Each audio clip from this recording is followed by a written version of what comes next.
Today on JG9 Live, we had week 4 of the UFL season with a battle in the state of Texas between the only two winless teams left in the league. The Arlington Renegades, the reigning champions of the XFL, and the Houston Roughnecks both enter this 1-0-3. A win can save their season and put them right back in the thick of things in the playoff picture, while a loss will basically end their season near the midway point. Two teams enter, one must win for the first time all year.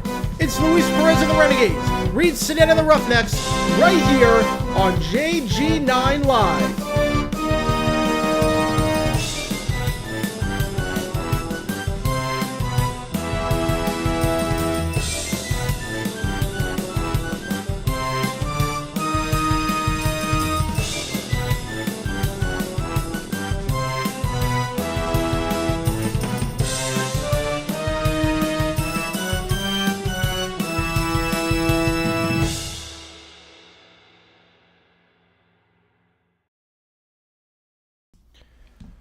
Alright everybody, welcome to JG9 Live for the final game of week 4. It's a battle between the Arlington Renegades and the Houston Roughnecks. And we'll just move over. There we go. Let me get rid of this Broncos helmet. There we go. Alright, so thank you guys for tuning in on this Sunday afternoon. Thank you guys for yesterday for making this the #1 stream for UFL in terms of viewership. So thank you guys again. My name is Jared Garrett. If you've never been to a JG9 Live stream before, how it works is like this. We are going to be doing some live play-by-play and color commentary on the game.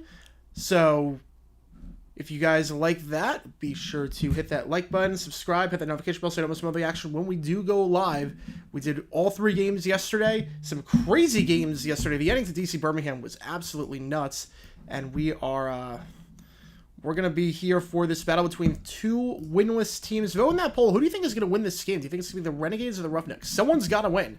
Someone's got to win for the first time all season. Who do you think it's going to be? Let me know in the comments. Let me know in that poll. This game is on FS1. For those wondering, this game is on FS1. I believe this is the first game all year that is exclusively on FS1. So viewership might not be the best for this one, but especially with 2 0-3 teams, and especially because this one's on FS1. But we'll see. We will see. If you're a member, thank you for being a member. You get a lot of cool perks, including your name at the end of each video. You get your name scrolling on that ticker. You also get on top of that emoji so you can use. And you could use the Renegades logo and the Roughnecks logo. We got a lot of cool things you can do. You can use your support for any of the teams in the UFL.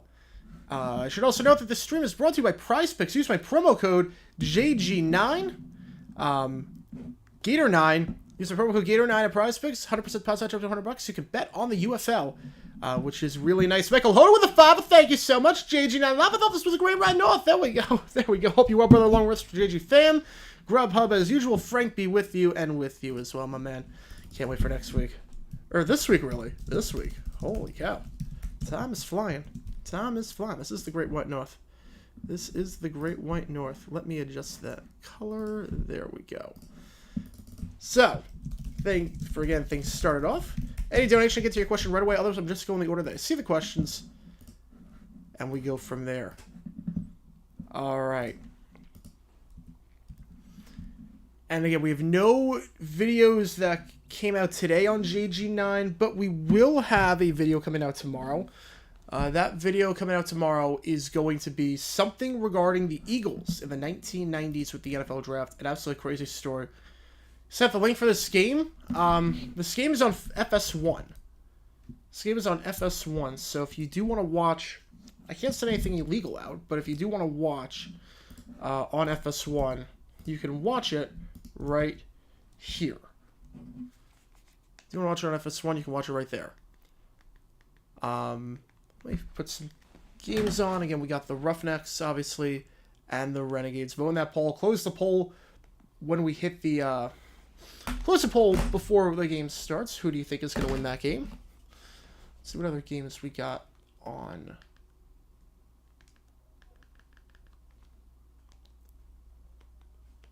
Alright, there we go. The Roman Gabriel. I might do a video on Roman Gabriel, too. We'll see. We'll see. Try to find like a cool story on Gabriel. There's a lot of cool stories. I just have to figure out the right one to tell. I might tell one about how his career ended, because because it ended with the Rams in a bizarre situation. So we might do that. Might do that and then do the Eagles video on Tuesday instead. We'll see.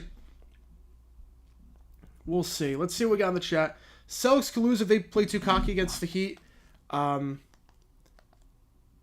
I mean, look, I don't think it's a matter of playing too cocky. I think just Eric Spoelstra's a heck of a coach. But I don't see him having any trouble with the Heat this series. Maybe they lose a game, but I can't see anything crazy. It'll be one of the biggest upsets of all time. Yamaro Kelly hurt for Arizona. That's why Sacconi's starting. That's why they called up Sacconi, because he could actually start. Ooh, it has not been a good season for the D-backs. It's been a bit disappointing. A bit disappointing in many ways. Yeah, but Celtics up by 17 now. So, nothing to worry about.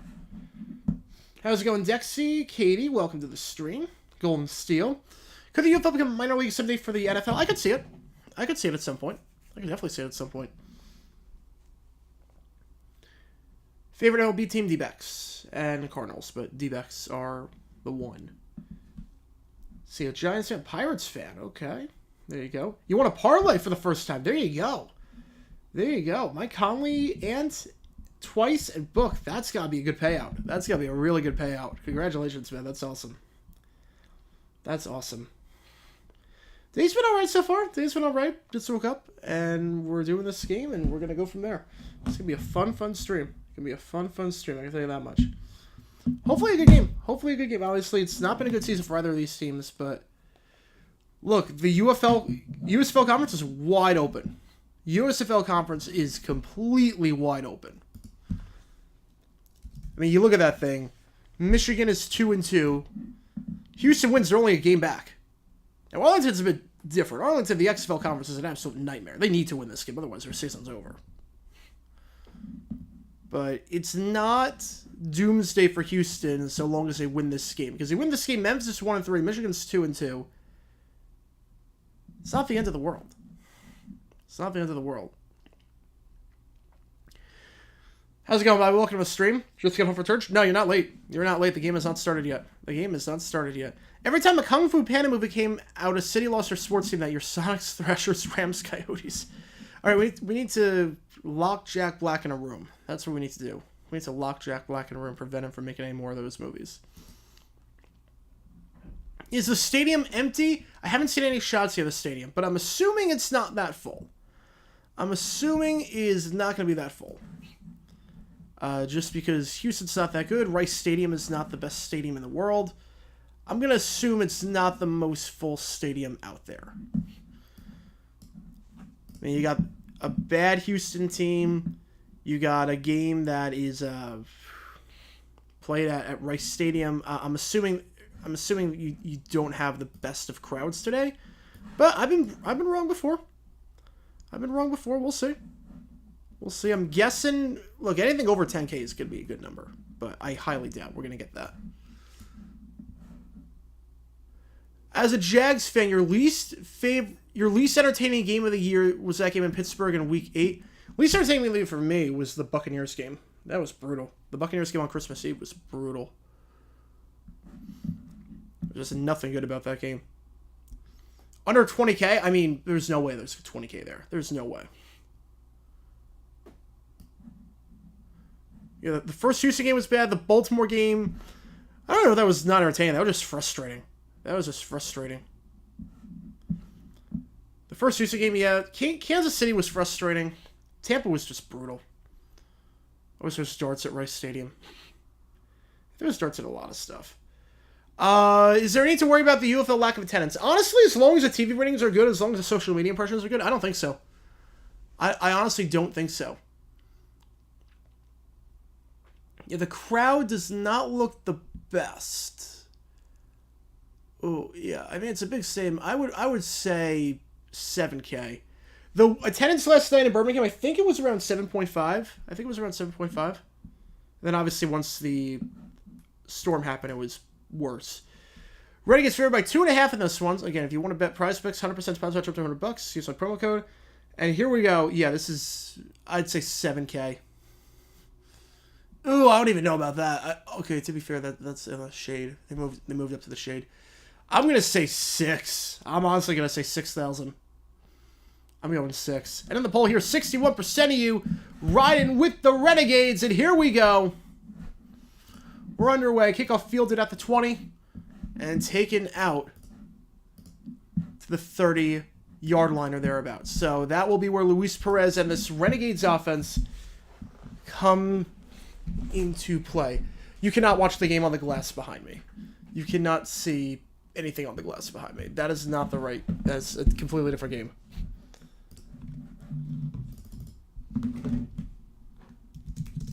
Alright, first down for the Renegades.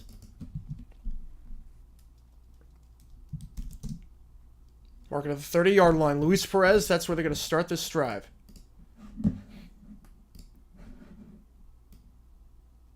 Here we go. First down.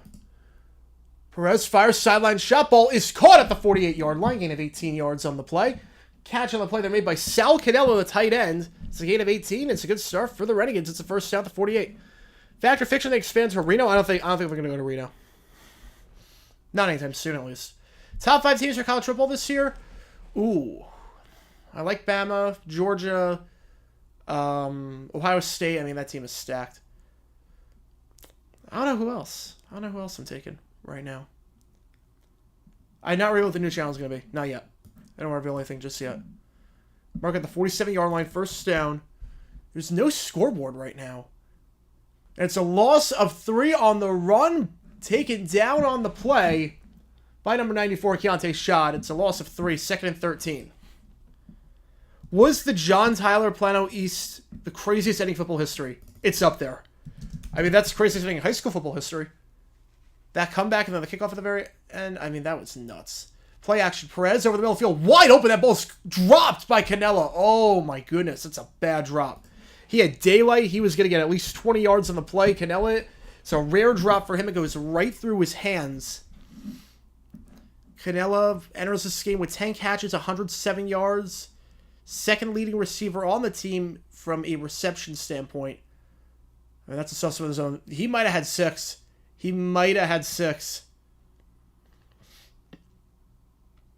He would be a better fit for Jags wide receiver 1, Jefferson, Chase, Cup, or Lamb. I mean, you can't go wrong with either one. I mean, Cup would probably be the worst fit. I'd probably say CeeDee Lamb. I would take CeeDee. Third and 13, Perez. Deep shot, middle of the field, double coverage, diving attempt, incomplete catch, wants a flag. Not going to get it.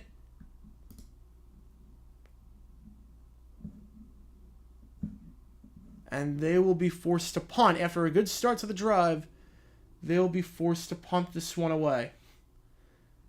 Now, they did not give out depth charts for this game, so I do not have a 19 on my depth chart.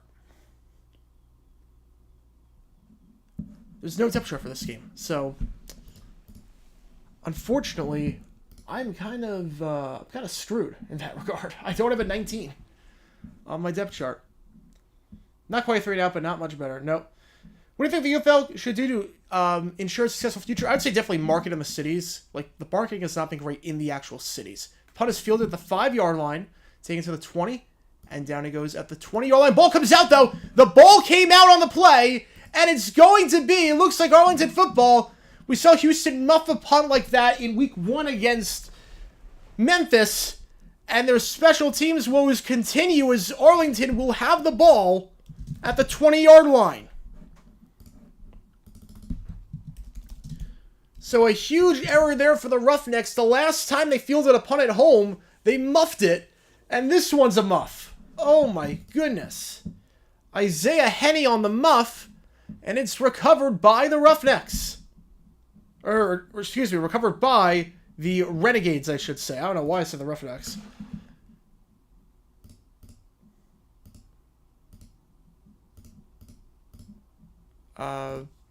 It doesn't scroll, but yeah. I don't know why it's not scrolling. There we go. Okay. I think that's the one thing that doesn't scroll. It's the most turnovers in the UFL this season. When you have no wins and 3 losses, it's part of the problem. The give, it's an end around to Devontae Payton. Payton gets past the line of scrimmage and goes out of bounds at the 19-yard line, gain of 2 on the play before he's pushed out there by Ronheen Bigham. If the Jags trade Trevor Lawrence, would that be enough for me to not be a fan anymore? Depends who they trade him for. Like, you trade for CJ Stroud, no. I will still be a fan. You trading for a 7th round pick? Yeah, I'm done. Fact or fiction, Hennig gets benched? You should. You fumble a punt like that? Yeah. You fumble a punt like that? Absolutely. You complained about the marketing last year with the XFL and the Vipers? Yeah. The more things change. 2Y1, the far side, 1 the near side. Perez hands it off up the middle. It's going to be a gain of 3 yards on the play. The run there by Davion Smith. It's a bit of a rough season for him. The running game has not been that great for Arlington. It's a big reason why they are not the best team in the league right now. But it's going to bring up 3rd and 3. Ball at, let's call it the 15-yard line. Defending Las Vegas, and we... What?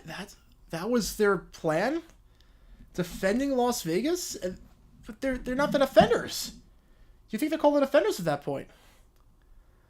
How the TV ratings been? They've been very good. Very good. They're averaging way higher than they did for the XFL and the USFL last season. Tonight's going to be bad. Today's game is going to be bad.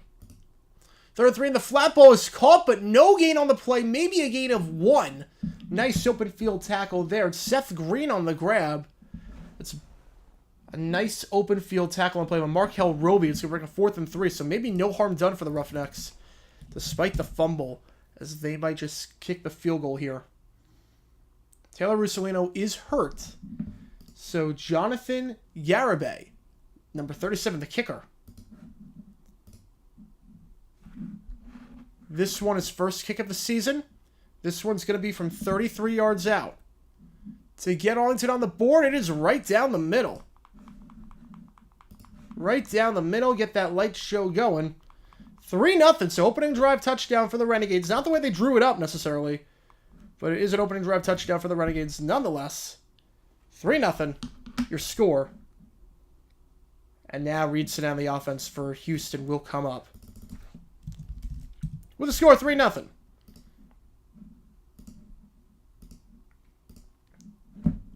All right, let's see what we got. Do I collect sports cards? Not anymore. Used to, when I was just younger, but not anymore. So I hear the story about AJ Simon passing away. Yes, I did hear that. I hope the NFL does the right thing and they honor him at the draft. I hope the NFL, they make him an honorary draft pick. They did that last year with the Virginia guys. The 3 guys that lost their lives in the Virginia shooting in 2022. They did that last year where they got drafted by the NFL before the draft. I hope they do that here. Just a tragic situation. Tragic situation. Yeah, ratings are really, really good. Ratings are really good this year for the UFL. Like, they're averaging, I want to say, about 800K per game. And that's across all platforms. It's really good. Yeah, instead of 3 now, they get 3 on the board. I'm excited to go to draft. Oh, yeah. I'm excited for the draft. Battlehawks coached by Urban or Brahmas with Caillou at QB. Who wins? I mean, I think, honestly, the Battlehawks coached by Urban win. Just because, look, Reggie Barlow is 2-2, and I don't think he's a good coach at all. So, plus, I think Caillou at quarterback, I think the Brahmas would, I think he would die. I think he would die on that one. Yeah, but instead of 3 now, they get 3 on the board. Yep. Do you think attendance will increase across the league if it shows staying power? Yes. I think part of the problem is, like, San Antonio is a big one. San Antonio, that's a market that can easily draw 30,000 a game. They're just not. Because they've been burned too many times. They were burned with the Commanders in the AAF. They were burned so badly there. That was a booming market. That was as good as a market as St. Louis was. But for the AAF, they were phenomenal. They were drawing like 25,000 a game. They were packing out the lower bowl of the Alamodome. And then the league got shut down. Now, if this league stays around for a while, yeah, I think people just need someone to latch onto. They need assurance that, okay, what I'm getting my hopes up for is going to last. And I think we're seeing that, which is a good thing. Greatest team to ever play in any sport. I'm just going to stick with America for this. Just in the course of America, I'm going to say the 98 Yankees. The 98 Yanks were something special. The Jags trade Lawrence for Prescott. We need a lot of first-round picks in return. I would hate that. I would hate that so much. Right, kickoff's going to be fielded at the 14-yard line, taken out to the 30. He's got some room to the 35 and stumbles across to the 38-yard line. So 10:25 left in the first quarter, and the Roughnecks take over the 38-yard line. Should I ever go to 36 to get Columbus, Phoenix? There's no connection with the cities. There is no connection with those cities. I could not care less about Columbus. Yeah, the Cowboys are all in. They're not trading deck. They're all in. Whatever the heck that means. Like, I think Orlando was another one that got burned. Orlando, because the Apollos drew very, very well. 98 Yanks, I mean, they won like 110-something games. And they had like a dominant, like, there was no weak spot in that lineup. Handoff up the middle, gain of 1 on the play. 2nd and 9 at 39. 27 Yanks are another good pick, yeah. Murderer's Row, yeah. I think just because of the pitching, I'll take the 98 Yanks, but the 27 Yanks are up there. Will the UFL add more teams next year, and if so, how many? I mean, they're talking about expansion to 12, so it seems like they're going to add 4. The plan is to try to add 4. 2nd and 9, spin move at the line of scrimmage. Nothing doing, though. Bottled up on the play. Nowhere to go. 3rd and 9 coming up. So back-to-back runs going absolutely nowhere. And Reed Sinnett and the Roughnecks backed up. I think it was TJ Pledger on the first 2 runs. I believe that was number 5. Yeah, 114 and 48 regular season. And then they breezed through the playoffs. And be sure to like and subscribe if you're watching. It helps the channel out a lot. We'll do all the UFL games. We're not doing the one... we're doing only one next week because I'm flying back from Detroit. 3rd and 9. Sinnett, deep shot down the field. Wants a flag. Not going to get it. Incomplete pass. Intended target on the play was Kiki Chisholm. And it's a quick 3 and out for the Roughnecks. The last thing they need after allowing points on their opening drive.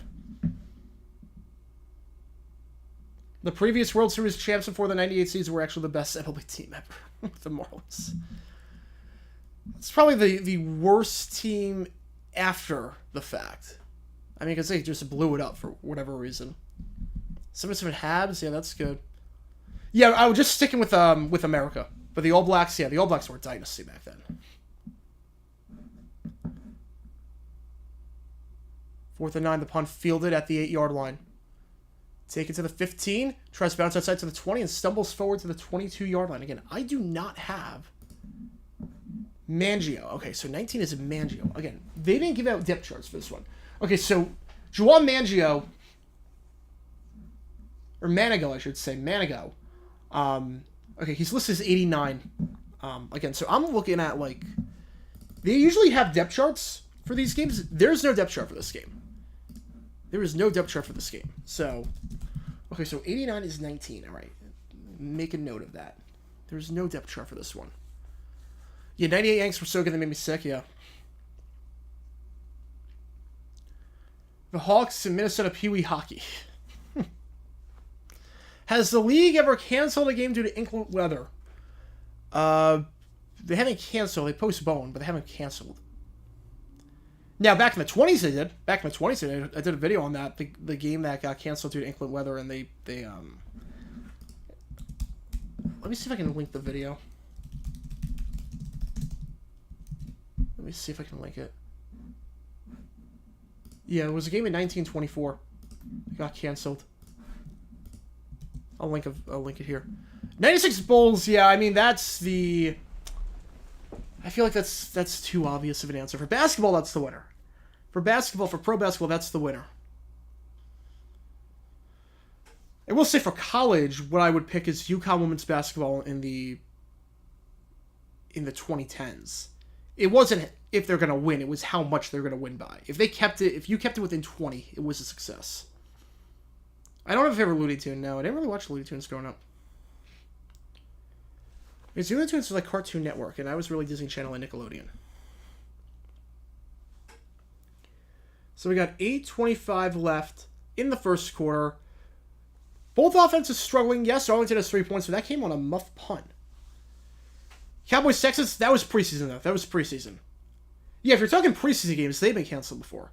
But regular season, it's been a while. We're talking since before the merger. 72 Dolphins for America's greatest team in terms of football. See, it's funny. I don't think the Dolphins in 72. I think the 73 Dolphins were better. 72 Dolphins were not the best. I mean, obviously they were undefeated. They were a great team. Don't get me wrong. But they struggled in the playoffs. They had a weak schedule in the regular season. They struggled in the playoffs. All those games were close. 73 team was better. The defense was better in 73. I think the offense was a bit better in 73. 73 was a better Dolphins team. Just got an Arby's ad. Now I'm hungry. I'm so hungry I could eat an Arby's. There you go. It's working. It's working. First down, the 22-yard line. Pass behind the line of scrimmage. Ball is caught at the 27-yard line. Does the Bengals Bills? No, it does count as cancel. Someone said because of weather. We're just talking because of weather. And obviously, that wasn't canceled because of weather. Yeah, 73 Dolphins won the Super Bowl at this venue, Rice Stadium. No, the 73 Dolphins, they struggled in the playoffs. Obviously, they won, but they struggled in the playoffs. Like, they almost lost to Cleveland in the divisional round. They almost lost to Cleveland. They did not look that convincing in the playoffs. 73 was better. 2nd and 5. Ball to 27.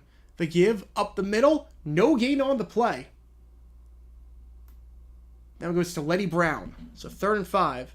Favorite fast food place? Ooh, not really a fast food guy. McDonald's, I guess, just for the hotcakes. Just for the hotcakes. Yeah, 85 Bears, they're in the mix, obviously.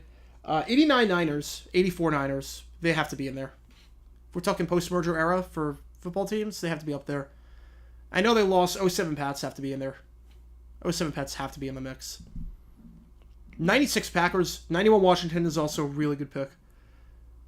3rd and 5, empty backfield. Perez gets it off with 1. They send 4. Perez looking, fires, middle of the field. Ball is incomplete. Intended target on the play was Isaiah Winstead. So it's a quick 3 and out for the Renegades. Just 1 first down on the first 2 drives for either of these teams.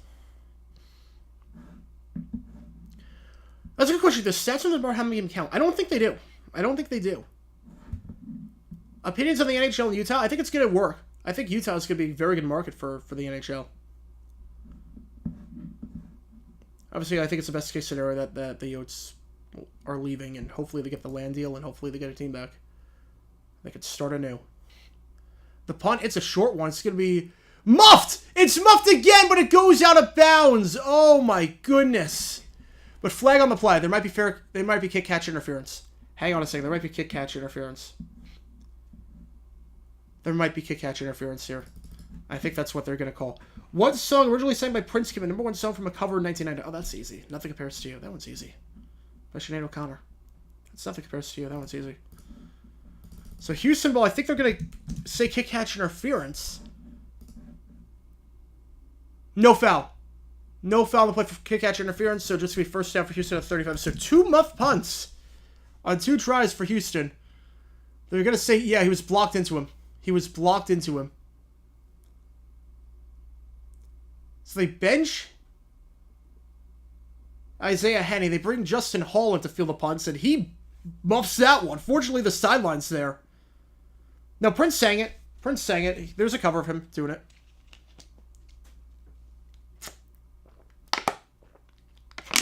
There's no rivalry between the Suns and the Jazz. There's no rivalry. Your flag's picked up. No kick catch interference. It was blocked into him, so that's 2 muff punts for Houston. Honestly, at this point, I'm Houston, just don't even field the ball. If I'm Houston, I honestly just don't even field anything. Fair catch, and don't even field anything. Houston special teams are the worst kind of special. Sure seems that way. Sure seems that way. What I like about the UFL, you can hear the players with the refs. I like the transparency with the refs. I really like the transparency. I think that's why people are latching onto this league. The transparency is there, which is awesome. The weakest Super Bowl winning team for the Cowboys, I think you look at the coaching and everything, I think it's got to be 90-95. Super Bowl 30 team. A trained monkey could have led that team to a title. The coaching was not there. That wasn't Henney. They benched Henney. That was Justin Hall. No one can feel a punt on this team. That was not Henney. They benched him. They benched him on the punts. So another fumble for Houston. They get it at the 35-yard line, but still. 72 Dolphins, 85 Bears, anyone Washington, Tom Brady led Pats, and 07 would be the toughest division. It would be very tough. Would I rather have 2010 Chargers special teams or 2024 Roughnecks special teams? I mean, at least the Roughnecks haven't allowed a return for a touchdown yet, so I'll take the Roughnecks, but still.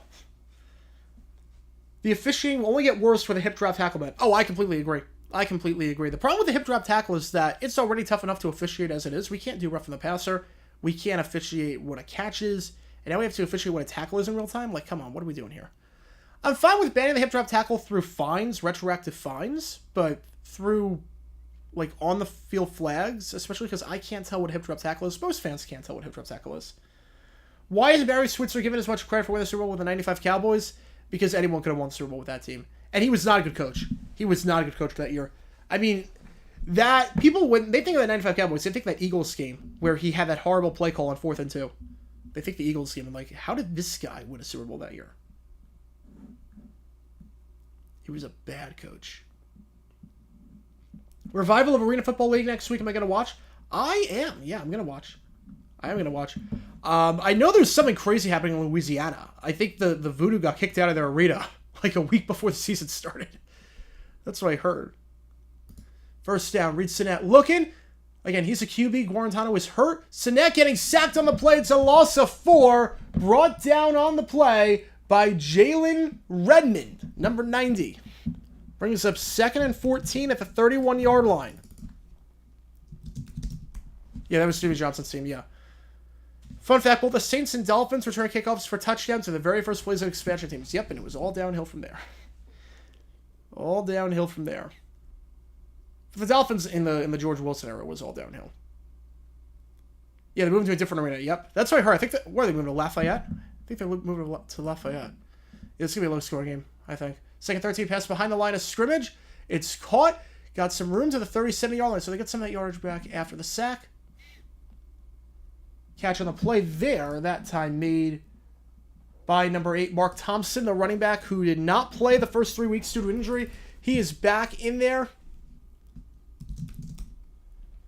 Maybe can be a spark, a much-needed spark on this terrible Roughnecks offense right now. UFL expansion into Ohio, Cleveland, Columbus, or Cincy. I would say Columbus. Go to a market that doesn't have a team. But I'd say if you're going to expansion to Ohio, I'd say Cannon, Ohio. I'd say Cannon. 3rd and 8. Sinnett looking, fires, low throw, and dropped. Oh, man. Dropped on the run by Thompson. So I try to get him involved, and he drops that one. It's going to be a 3 and out. Oh, boy. Sinnett on the run, extends the play. It's a bit behind Thompson. It's not the best of throws, but it's one you got to make. It's one you got to make. Yeah, the AFL, it seems a bit chaotic right now. So just 1 first down on the first play, and ever since then, just been a punt fest. This punt is going to be bouncing at the 20, and it's a great punt. It's going to be fielded at the 2. Holy cow, now it's going to be returned to the 10, 15, down to the 19. Flag on the play. Get those flag emojis out if you remember. Oh, man, the special teams is just brutal. I mean, Cannon's like an hour out from Cleveland. Cannon's an hour out from Cleveland.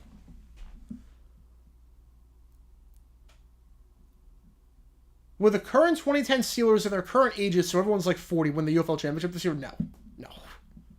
Big Ben has no arm left. Big Ben has no arm. No, they get smoked. Would I rather be a fan of the Urban Meyer Jags or the George Wilson Finns? At least Urban was 1 year. Not even. George Wilson was 4 years of torture. Well, if you get Don Shula after it, I would take it. All right, penalties declines. So first down at the 19-yard line for Arlington. When we get back, 1 first down this entire game so far. And I forgot to adjust the football, but... Or no, I did. But it doesn't end up mattering. This game could end 3-0. Wouldn't be surprised. I mean, Perez is probably going to get something going at some point, but this might be a rough one. This might be a rough one. But for the people in the stream right now, thank you so much for tuning in. Can we do all the UFL games? We're not doing next Saturday. We're not doing the games on Saturday. We're not doing the early game, but we are doing the late game. Reason being, Saturday I'll be in Detroit for the draft. Sunday, I'm flying back from Detroit. The second game, I will be in, I'll be back.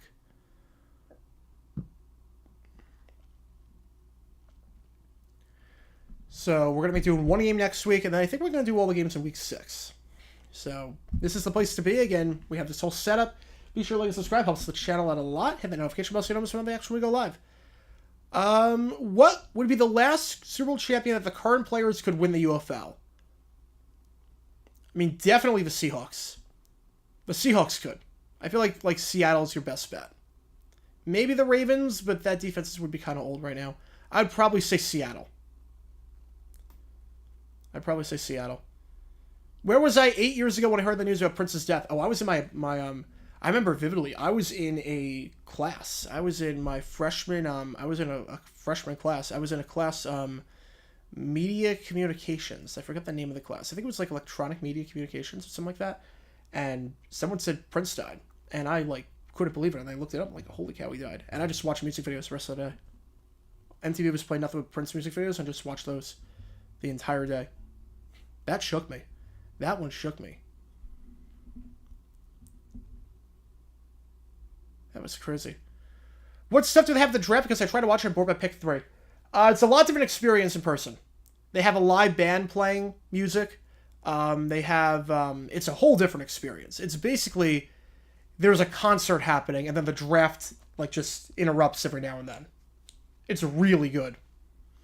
If Omaha gets NFL expansion, what division would they be in?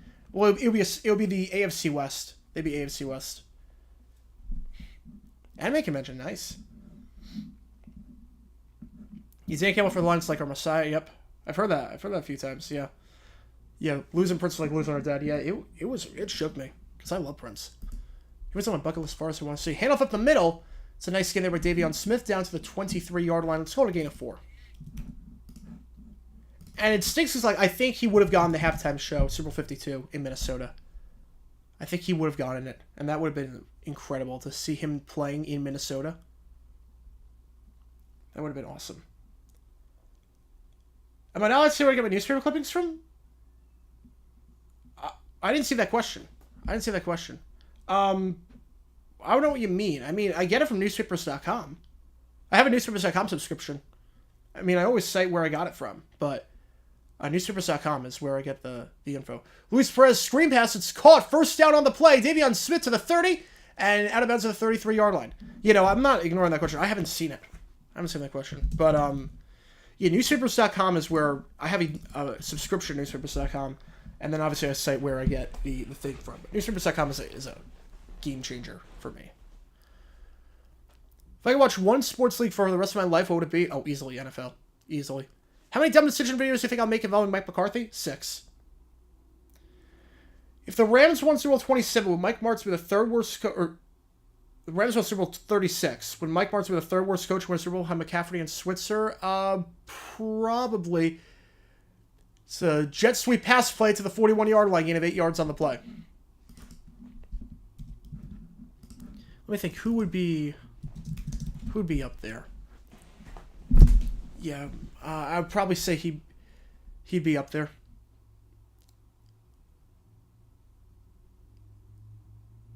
Yeah, I think Martz would be top 3. And just like it was fine. It wasn't the best, but I've seen worse. It didn't help that it followed Lady Gaga, who was great. 2nd and 2. Houston sends 5. Perez clean pocket, jumps it off in the flat, caught by Smith into plus territory, loses the football, fumbles out of bounds. 43, but now there is a late hit on the play, so moving up to the 28-yard line. So Smith lost the ball, and then he took a shot while he was on the white. So moving up to the 28-yard line of Houston, so Arlington's going to have great field position here. Gain of 31 yards afterwards.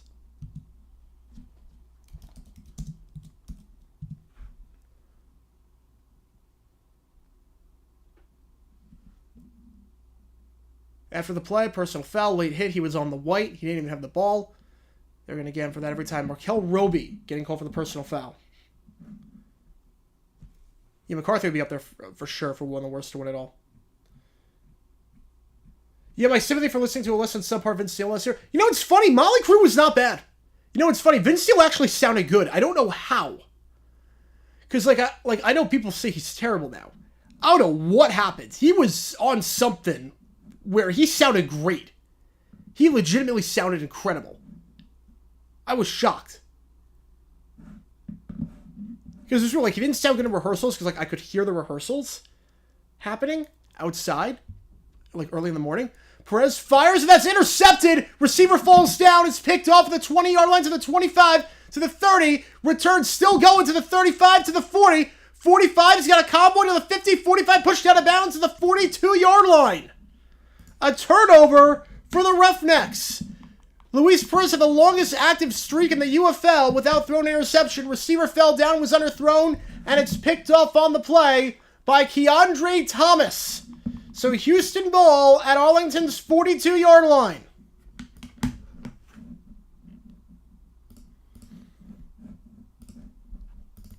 Huge turn of events. It looked like Arlington was going to go up by 2 scores potentially. And then an underthrown pass. Receiver slips to Keandre Thomas. Follows his blockers. Gets the pick. And they're in good field position right now with 2 minutes left in the first quarter. You'd be like, legitimately, Molly Cruz sounded great last year. I didn't see it coming. I honestly didn't see it coming. That blew me away. And they played Home Sweet Home in the Fountain. It was awesome. Slam pass caught. First down on the play. First down of the game for the Roughnecks. It's caught by Anthony Ratliff Williams. Down to the 28-yard line. First down on the play. Yeah, something positive for the Roughnecks. It's crazy. The receiver just slipped. It would still be an underthrown ball.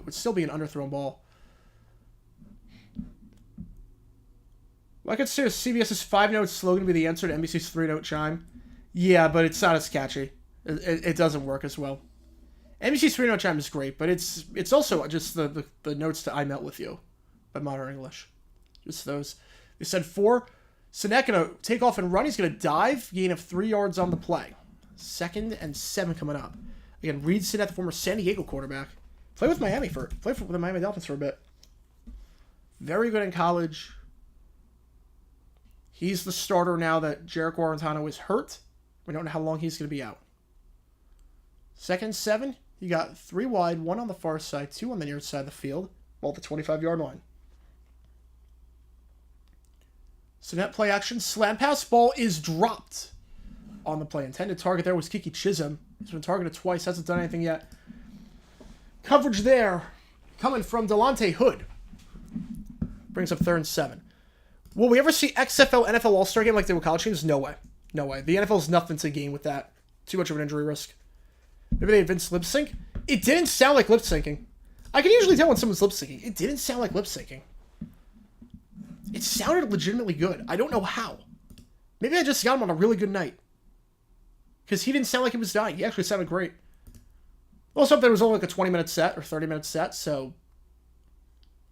Sinet fires drag route. Caught, but touchdown short of the sticks. Couldn't stay upright. Kiki Chisholm down to the 19-yard line. Decision to make here. 4th and 1 at the 19. We'll see if they go for it. Just try to take the points and take a tie. 4th and 1 when we get back in the second quarter. Decision to make. And I will put the question out there. 4th and 1. What'd you go for here? Should Houston go for it? What NFL uniforms would I like to see make a comeback as throwback jerseys? Oh, definitely the Jaguars, although that's coming back. What other ones would I like to see? The 94 Bears, just for how ugly they were. Just for the hilarity of it. $77 offense, 81 Colts defense. Ooh, I mean, I'm taking the 81 Colts defense, but that is rough. I mean, the Buccaneers didn't score a touchdown at home until the final week of the season. Favorite Motley Crue song? Yours is Dr. Feelgood. I'm going to kickstart my heart, but Dr. Feelgood's in my top 5. Kickstart my heart is, and they ended with that. I would say Kickstart My Heart is my number 1. Best UFL team versus the worst NFL team? Oh, easily the worst NFL team. Easily. But I'll say this much. There's certain position groups I'll take in the UFL over the NFL. Like, there are kickers that I'll take in the UFL over the NFL. In terms of the receivers, you ask me right now, who am I taking at receiver? The Patriots wide receiving unit or the Battlehawks wide receiving unit? I'm taking the Battlehawks. For real, I'm taking the Battlehawks wide receiving unit over the Patriots.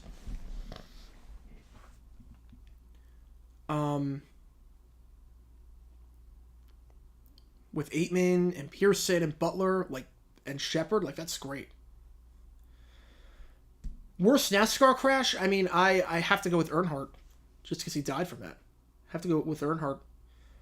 Dr. Phil would say 3 days grace? What? No, not even close. Not even close. Best NFL unis of all time. Ooh. I'm going to say the Rams unis back in the 80s. How's it going, AKC? Welcome to the stream. Welcome in. We got over 60 people in the stream again. This game is on FS1. Most overrated band. Ooh, I don't know if I have an overrated band. I don't know if I have one. I don't know. What uniform would I rather see return? 2002 to 2010 Bills or the 2002 to 2011 Seahawks? Oh, easily the Seahawks. The Bills unis in the 2000s were some of the worst units of all time. They were outdated the moment that they came out, and they're so blocky, they're so chunky, they're so ugly. It's terrible. The Seahawks unis weren't the worst. I'll take the Seahawks unis. How is it the Jags and Panthers graduate their respective conference championship games in their second season? The NFL helped them out a lot. It was impressive, don't get me wrong. I don't think Imagine Dragons is even overrated. I don't think Imagine Dragons is overrated. They get a lot of hate. The Jags and the Panthers, they had an expanded salary cap. They had more draft picks to work with.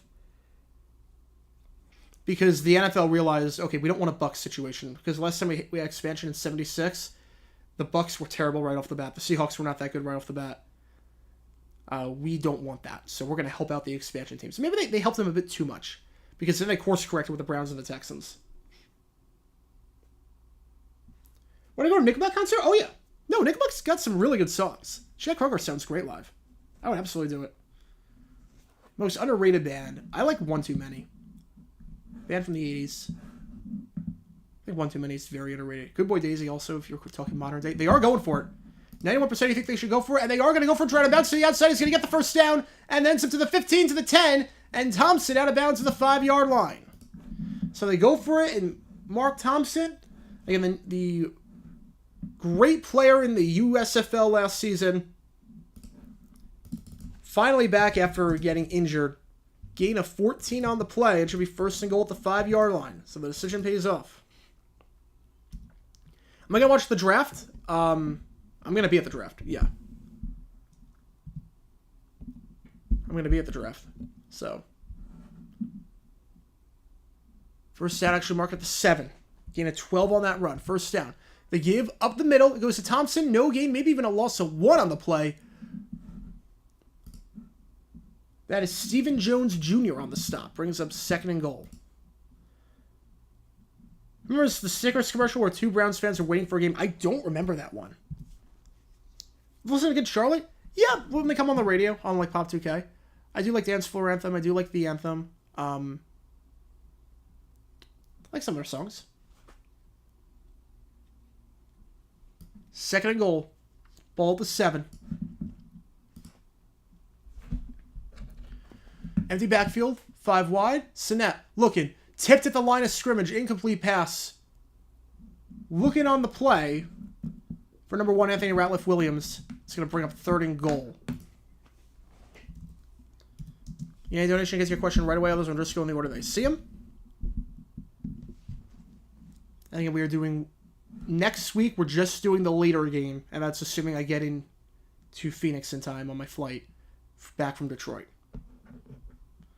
So Metallica live, and they were in the pin, then lighting hit the area, but none of us on the floor moved. There you go.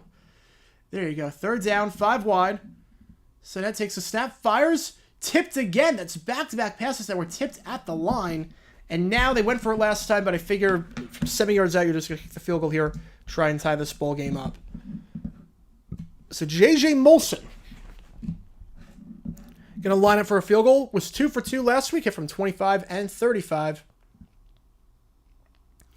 Back-to-back passes tipped there. And it looked like that one was tipped by Will Clark, the linebacker. 25-yard try to tie this ball game up at 3 apiece. Snap good, hold good, kick is up, and it is right down the middle. It is good. Roughnecks finally on the board after their best drive of the day. The Roughnecks. It's 3-3.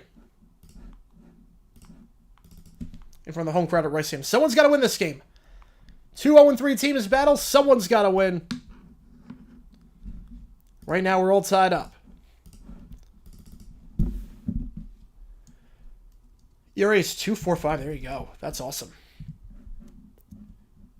NFL roster with draft busts. Ooh.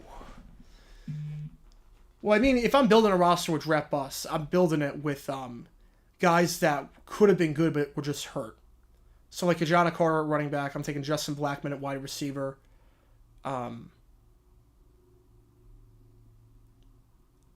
Stuff like that. Oh no, PETA goes there for everyone, to be fair. Taking my law school class in high school comes in handy. I can recode in court documents. There you go. Yeah, no, that's big. If you know how to recode in court documents, you have a huge advantage. That's awesome. That's awesome. How did I become a Jags fan? So in 2005, I became a fan. Watched them on TV against the Bengals on Sunday Night Football. And that was really when I was starting against football. Watched them beat the Steelers overtime. Tommy Maddox, pick 6, Rasheed Mathis. And from that point, I was hooked. I didn't want to be a New York fan. Because I knew I was not going to be living in New York.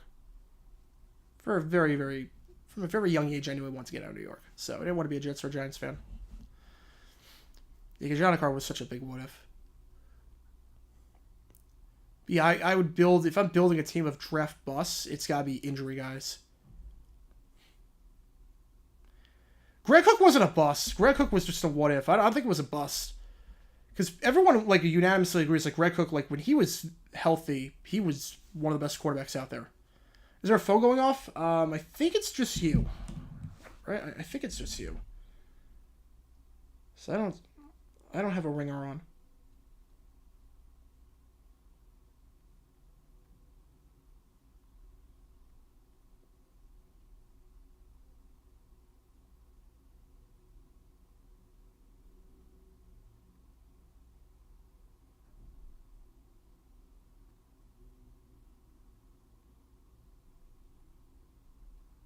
All right.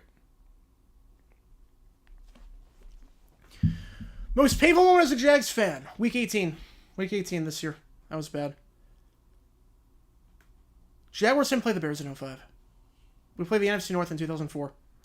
Of the 4 teams that ever reached the Super Bowl, who will be the first to do it, who will be the last to do so? Knowing our history, the Jaguars will be the last. Lions will be the first. It might have been a buzz. But that could have happened. All right, here we go. Kickoff field at the 15-yard line. Taken out to the 30, and down he goes at the 35-yard line. So that's where Perez and company will take over.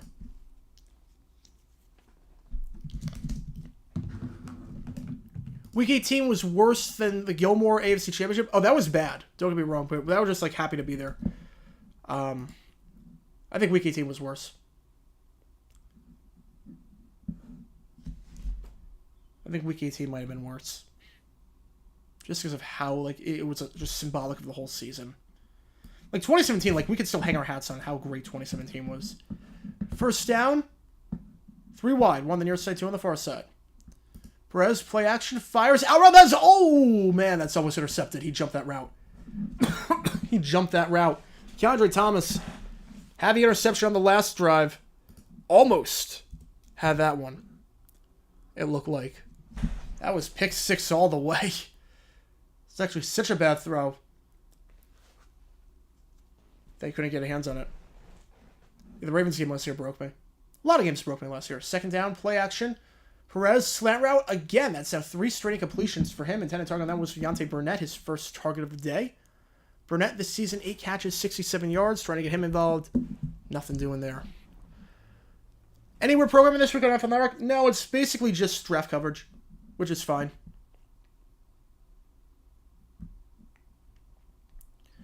Professor tried to convince me to go to law school. He sent my paper about the police reform and get civil rights law school program interested. He said my citations and court cases were really good. Yeah, if you want to go, if that's the path you want to go, you seem really passionate about it. If you want to do that, why not? We have some movement. Let's see what the flag is here. We got those flag emojis out if you are a member. See who jumped first. The Gilmore AFC Championship was neutral zone infraction, 3rd and 5, ball at the 40. Basically, Gilmore batting down a pass intended for T.D. Westbrook. Ethan Westbrook's the intended target. Speaking of Westbrook. It was basically the final offensive play of the season. And it was a good throw, too. Just a heck of a play. Would have sent the Jags to Super Bowl in all likelihood. A guy tried bidding $5 million on a pair of conga drums. I'm guessing it was not worth $5 million. What was the incentive there? Do you think, I don't know what the incentive is there because he can't go over. 3rd and 5, drag route, incomplete pass. So 4 straight incompletions for Perez. It's been a rough game for him. Intended target Tyler Vaughn's 4th and 5. And they'll have to punt this one away. Again, if you're a member, you get a lot of cool perks, including your name at the end of each video. Your name scrolling across that bottom line. You're also going to use emojis like the two teams playing. And someone's got to win this game. The battle of the 0-3 teams. This game on FS1. If there was another Malice in the Palace, oh, I don't even know what they would do. A lot of suspensions. A lot of suspensions. I can tell you that much. 4th and 5. Going to punt this one away. The Roughnecks have not fielded a punt cleanly. They fair catch that one, but that was dicey. That was another dicey punt. Justin Hall fields it at the 10-yard line. So 50-yard punt, no return. Houston ball at the 10-yard line when we get back. 3-3. Roughing the passer being reviewable. I have no problem with it. If it's like how it is in the UFL. As long as it's like we can take it off the board. I don't want it to be where we slow it down and we can review it and make it roughing the passer. I don't want that.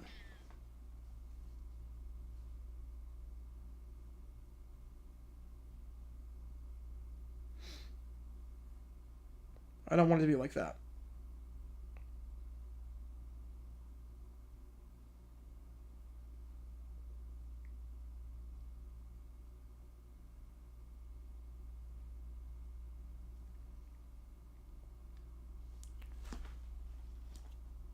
How was a 50-yarder a dicey punt? No, it wasn't a dicey punt. It was a good punt by Arlington. It was the Justin Hall. He fielded it very dicily.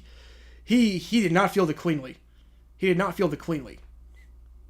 No, the catch was dicey. The punt was good. The catch by Hall was very dicey.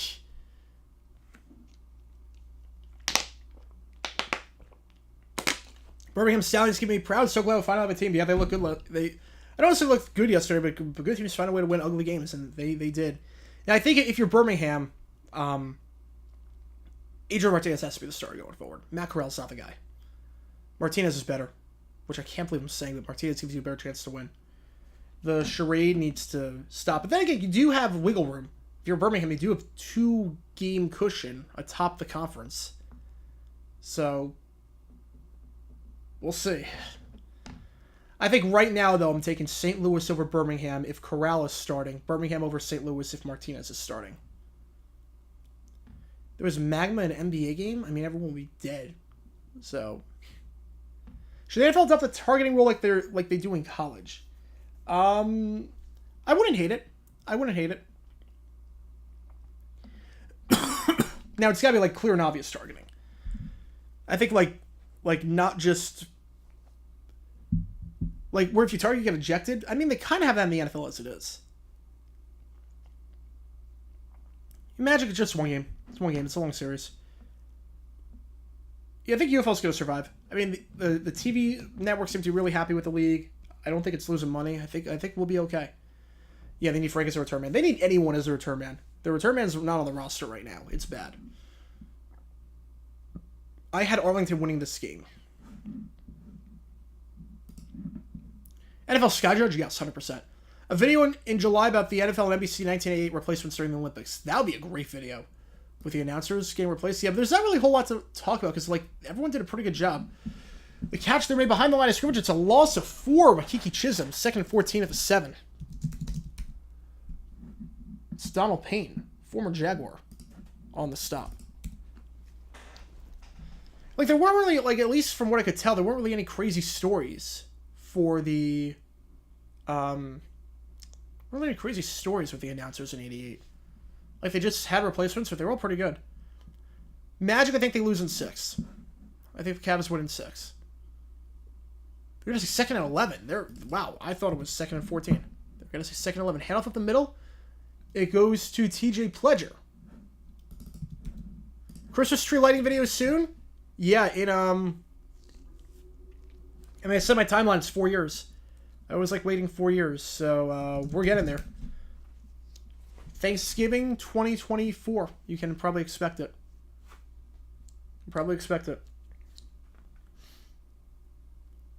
Yeah, they decide return off the street. Just anyone. Just sign anyone. Because Hall's not doing a good job. Penny's not doing a good job. 4 wide, 1 in the backfield, 2 on the near side, 2 on the far side. 3rd and 7. Sinet is going to have to burn a timeout. They will have 2 left. Play clock was winding down. The NFL equivalent to Chris Brown, probably O.J. Simpson. Probably O.J. Or Jim Tyrer. Maybe Jim Tyrer. Favorite moves and least favorite moves for the 2024 NFL free agency period. I gotta be honest, favorite move for me as a Jaguar fan was getting Armstead. Armstead was a crazy good pickup. That's gonna bolster that defensive line tremendously. Least favorite move, man, I hate Hunter going to the Texans. I hate that, but in terms of just like not a good fit,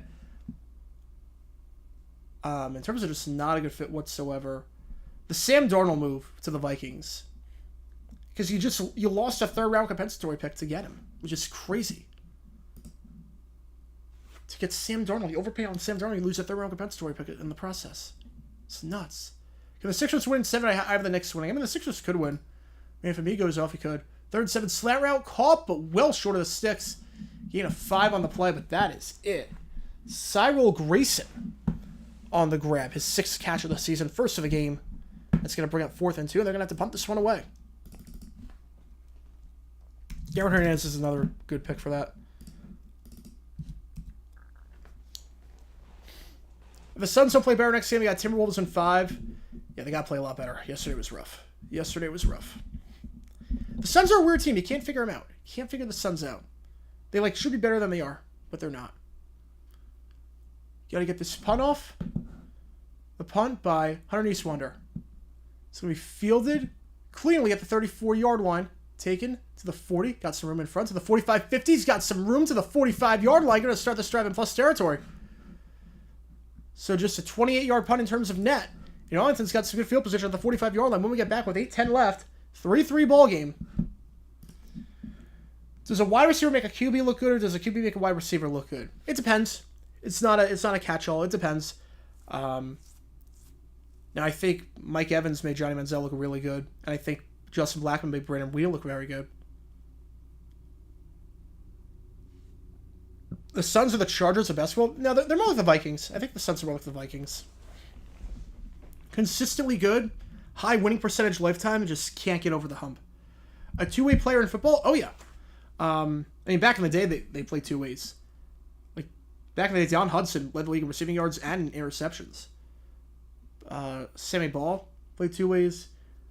If you're talking in the last few years, Deion Sanders played two ways. Hasn't happened a lot lately, but I got Deion Sanders played two ways, and he was pretty good at it. He could play receiver. Obviously, wasn't the best receiver in the world, but he could play receiver. And Travis Hunter right now for Colorado. Whoever, Stanley Cup final. Canes are my pick for the start of the season. I'm sticking with the Canes. Cyril Grayson got his first NFL touchdown pass from Tom Brady in 2021. Yeah, I don't think he's going to remember his first touchdown from Reed Sinnett if he catches one. But is Travis Hunter going to play two ways in the NFL? Probably not. Probably not. When Zeke sued the NFL, was that contract dispute? No, I don't think it was contract dispute. From what I remember of it, I don't think it was contract dispute. A quarterback and a corner? Not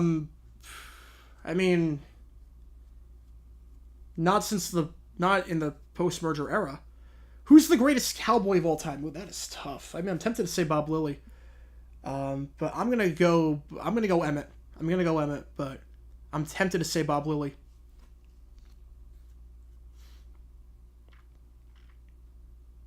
Sammy Ball played a ton of different ways. What color commentary moment was worse? Alex Hawkins saying that Staubach runs like a sissy, or Lamar Thomas saying FIU should get beaten for talking smack against Miami during their 06 game. They're both pretty bad. I think Hawkins might have been worse. Just because of just all the context surrounding it. How's it going, NJ Card fan? Welcome to the stream.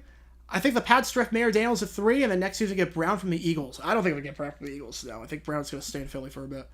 But they are going to draft a QB at 3. I don't know if it's going to be Mayor Daniels, whoever's on the board. It looks like Washington's going to take Daniels at 2, I think, but I have no clue. All right, first down, the 45-yard line. the Hurricanes play the Rangers, I doubt they'll make the Stanley Cup final. The Rangers are really good. Yeah, but the President's Trophy curse. End around, gets pass line scrimmage, and then some. Gain of 1 yard on the play. Javante Payton on the run, 2nd and 9. Can't say TJ Watt. Who's the most untradeable Steeler right now? Ooh. Probably Fitzpatrick. I can't say TJ Watt. Yeah, Rangers won the President's Trophy. That means they won't win the Cup. Yep. It's a circle of life. Well, it doesn't matter what Daniels wants. 2nd and 9. Lindsey Scott Jr. in a QB for Perez. And now Perez coming back in. They try some trickeration. It doesn't work. It's going to bring up 3rd and 8. Prediction for Florida at Tampa. I'll take Florida in 7. The Canes are the only good Carolina team that's watchable. In the pro level, yeah. I don't think any color commentators are going to get beaten up for criticizing a player. Yeah, this is about for worst in the league. You see why. You see why. 3rd and 7. Perez gets it off. 4 on the... they rush 4. Going to fire down the sideline. Incomplete. That's now 5 straight incomplete passes thrown by Perez. Burnett, the intended target, can't get him going. Despite the great field position, 4th and 8, you figure they're going to have to punt this one away. Maybe you would try a field goal if Russolino was in there from 61, but with Jonathan Garibay in, probably not trying it. Yeah, remember when Texas got the Big 12 to make the horn down? That was crazy. Oh, I think they are leaving the offense out there. Well, Florida can't... Oh, yeah, I was going to say Florida can't win in 3. It's impossible. 4th and 7. 4 wide. They are going for it. They said 4. Perez, 5 straight incompletions. That one's caught, but well short of the sticks. The 35-yard line. So questionable decision to go for it. Their intended target there, Isaiah Winston, who makes the grab. He's slow to get up. And it's going to be Houston football at the 35-yard line. Am I going to make a trip to see Messi in person? No. Probably not. Now we're taking prices the way they are.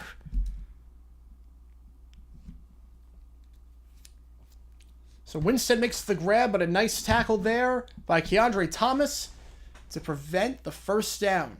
So Roughnecks ball the 35-yard line. There's no way he got the first. There's no way he got the first. Caught at the 35, has to get to the 34. If I could build the worst commentary team, including sideline reporting, who am I taking? Ooh. Mike Goldberg with Jimmy Johnson and Terry Bradshaw in the booth. And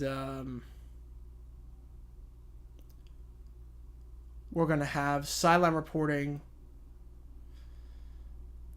English Sergio Dip. I don't know, what are they, are they looking at PI? Oh, they might be looking at PI. Oh, hang on a second. They might be looking at pass interference. Are they looking at PI? No, Blandino's better than Pereira. Blandino's way better. He's way better for TV. Well, obviously he did not get the first. We all know he didn't get the first. Are they looking at pass interference on the play? Like, I'm not sure what exactly. Again, I'm watching without any audio.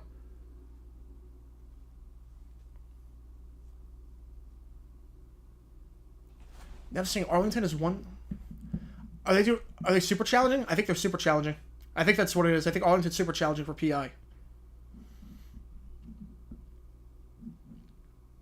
I think that's what this is, and they lost the super challenge. Okay, I could have swore that Houston called the timeout earlier. I don't know why it says that Arlington lost 2 timeouts. I think they were looking at I think that's a super challenge for Arlington. First down. Sinet fires. Deep shot down the sideline. Caught at the 21-yard line. Biggest play of the day. It's Cyril Grayson. Down to the 21. So gain of 44 yards and a first down. Say Rangers in 4. I've got Rangers in 5. Mike Carey or Gene Steratore? I mean, Mike Carey didn't know what he was talking about. Everything that Mike Carey said was wrong, so Steratore by default. Gain of 44 yards on the play. Longest play of the day for either team. And Houston just outside the red zone. It's a fly route working one-on-one with number 5, Jamie Harris. and Grayson wins that battle. Had 40 yards receiving all season, 44 on that play. Play action, slam pass, caught, gain of 12 on the play. Once again, it's Cyril Grayson, the man of the hour. 2 catches on this drive. He's got all 50-some-odd yards. It's first and goal at the 9-yard line.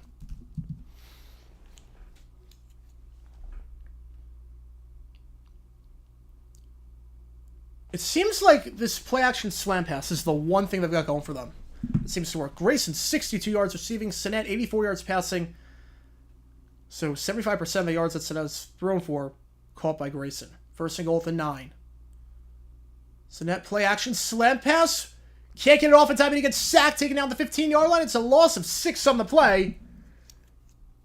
Tenny Adewuzi coming in from the secondary. Second and goal at the 15. A video about Mike Harry being wrong? Oh, yeah, at some point. At some point, we're going to do it. I just have to find the footage. But at some point, we're going to do it.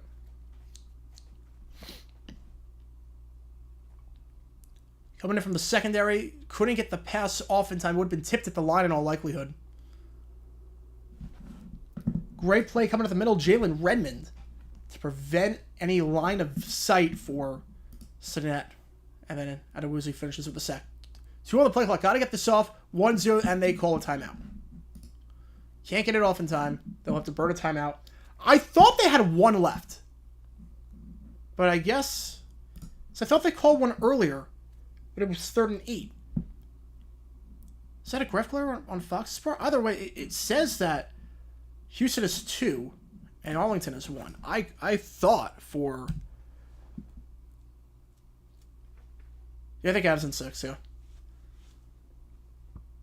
Worst modern commentary team, Chris Myers, Mark Schler, Sideline Jay Feely, Chris Thompson. Yeah. That's pretty good. Do I watch NASCAR? I mean, every now and then. I'm not a huge fan. If Fact or Fiction Network start hiring entire umps as rules analysts for MLB games, I think so. I don't see why not. It makes sense. The rules analysts, it's for every other sport. If Super Bowl 42 wasn't refereed by Mike Carey, do you think any other referee would have blown the helmet catch dead before Manning broke free? I don't think so. In the graphs wasn't really a thing back then. Now, in the 80s, they would have blown it dead. Best Thanksgiving controversy I haven't covered yet, but I want to? Ooh, I don't know. That's a good question. I'm not sure. Probably the 1950s with Dallas Texans playing home game in Akron, Ohio. 2nd and 15. Ball is caught behind the line of scrimmage. Got some room at the 10. Going to get some yards back. Broken tackles to the 5, and it's going to go down to the 3-yard line. So nice play there. A gain of 12 yards. And that is Justin Hall. 3rd and goal at the 3. And again, Houston gets the ball to start the second half. So a chance to really do some damage here.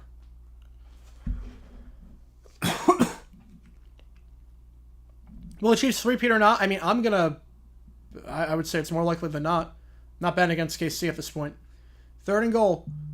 Slam pass. That is caught in the end zone. Touchdown, Houston. Touchdown, Houston. It's Emmanuel Butler. The Butler does it. Houston takes their first lead of the game. They lead at 9-3. Emmanuel Butler. The drive starts on a failed 4th down conversion.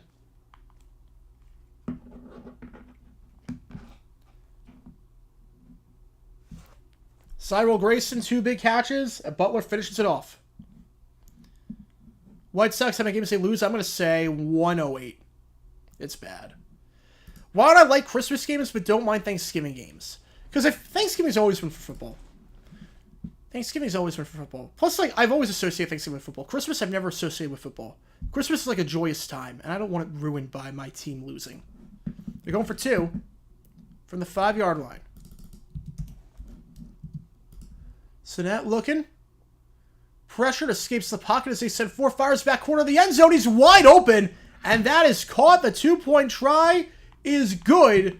Catch on the play there made by Braden Bowman, the former South Alabama tight end. And it's 11-3, so the Roughnecks get 8. A great drive for Houston as they look for their first win of the season. 11-3. Yeah, some signs of life for the Roughnecks. About time. Been waiting for that all season. Oh, you did try to warn me. I didn't think they do because of Wednesday. Because a Wednesday game, like, doesn't make sense. But I guess that doesn't matter to them. Guess that doesn't matter to them. Yeah, so, like, Christmas games, like, I always associate Christmas with, like, open up presents and listen to Christmas music, and I don't, like, football, I don't really associate with that. Thanksgiving, you eat food, you watch football. You watch the parade, you eat food, you watch football.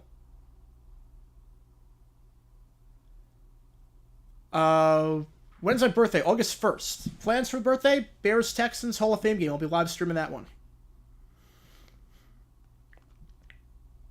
Thoughts on Phillies being good after being 0-3 to start? I mean, they lost the series to the Braves. I mean, everyone's going to lose a series to the Braves. No need to panic after 3 games. We knew the Phillies would be good. Yeah, Hanukkah, my team always lets me down on the joyous holidays, so it's not the worst thing in the world. Yeah, but that's 8 nights. That's 8 nights, though.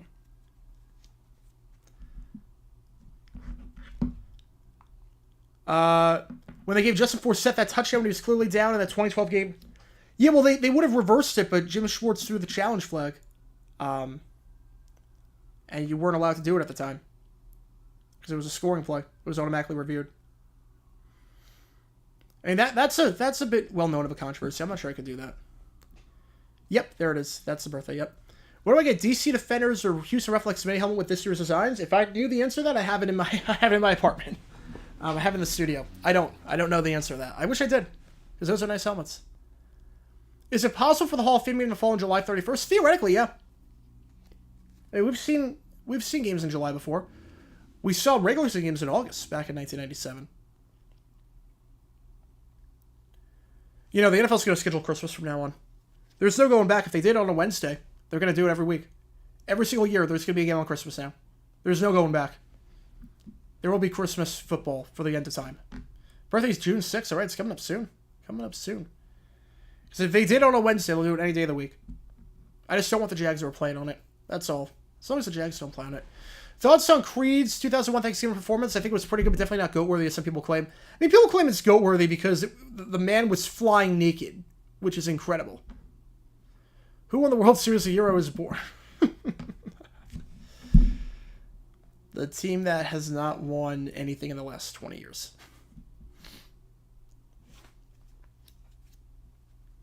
What head coach looks like they give their personal information, including social security number or the phone? Doug Peterson. I would probably say Doug. I could see that. All right, kickoff is fielded at the 15-yard line, taken out to the 30. Still going and down at the 31-yard line. Flag on the play, though. See if those flag moves out if you remember. Probably coming back for holding, so bad field position for the Renegades. Go back to like the 20-yard line.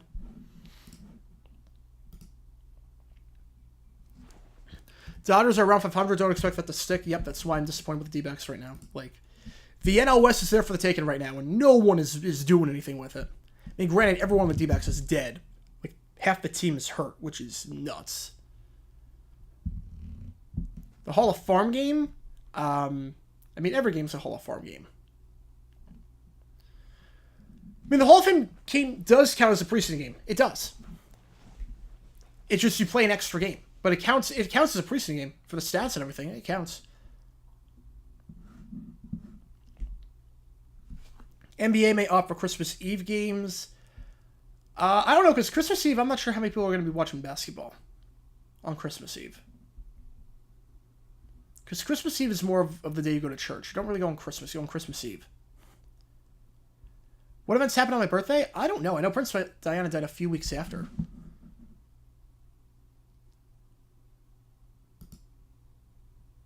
Play action, ball caught behind the line of scrimmage, caught by Manigo, and Manigo gets no yardage on the play. Houston swarming all over him.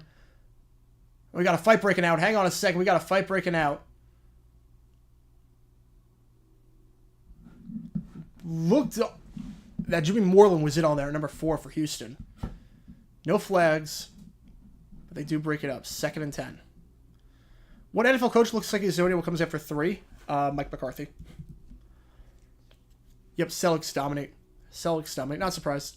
Were the 03 Marlins the most random / unexpected World Series champ? They're up there. I think the Red Sox in 2013, because they were last in 2012, and then they were last in 2014. 2nd and 11. Well, December 26th, people don't have off that day. It wouldn't make a lot of sense to do games on December 26th. Handoff goes to Smith. Smith, nothing doing. Gets to the 20-yard line. That is it. 3rd and 10. This Roughnecks defense has been swarming today. Whoever loses this game is clearly the worst team in the UFL. Yeah, 69 Mets are probably the winner. Yeah, 69 Mets are the winner. Can't wait for Jim Harbaugh and Sean Payne yelling at each other twice a year. Oh, that's going to be fun. They don't have to call a play before the 2-minute warning. I don't think they will. 2, 2-1, and that takes a 2-minute warning. So 3rd and 10. Houston has 2 timeouts, so if you get a stop here, Houston has a chance to blow this thing open. Houston has a chance to blow this open, potentially. Because there's 2 minutes left. Houston has 2 timeouts. You get a stop here. You get the ball back. You can make it a 2-score game. And you get, on top of that, the ball to start the second half. How's it going, Red Rhino? Welcome to the stream. Welcome to the stream. Out of all the recent spring football leagues, what team made the least sense to have their team there / the worst fan base? The Atlanta Legends made no sense. In the AAF, the Atlanta Legends made no sense. Yeah, let's play at Turner Field, play at a baseball stadium, and play in a city where there's literally MLB, NBA, and MLS. We're going to be the 4th fiddle. But it's not even like LA where you get the media market, because Atlanta's not like the craziest media market in the world to get. The Atlanta Legends were by far the craziest one. Oxygen being discovered and Colorado being admitted as a state having my birthday. Oh, I think meant like on the actual day, like August 1st, 1987. Like, what happened on August 1st, 1987? How is I'm confused, like how oxygen's discovered. Like it's always been around, because you need oxygen to survive. Okay, August 1st, 1987. What happened?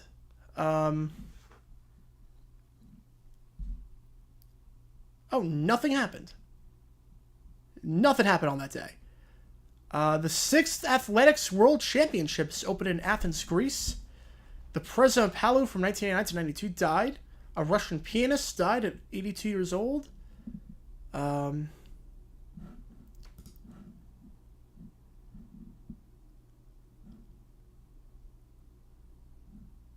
don't think anything happened. Yeah, on the actual day, nothing happened. Oh, the molecule was discovered. Okay, that makes more sense. If the Boston Marathon bombing didn't happen, did the Red Sox still win the World Series? Yeah, I still think they do. I do remember when the bridges in the Twin Cities. I do remember that. Yeah, I remember that happening. In 07, I remember that. Yeah, try to cover after the Man U Coventry game. Yeah, Coventry. I feel so bad for them. I feel so bad for Coventry. They did not deserve that. Do the Pats for the Super Bowl if 9/11 never happens? I mean, probably not, because the Pats would lose Game 2 probably with Bledsoe QB.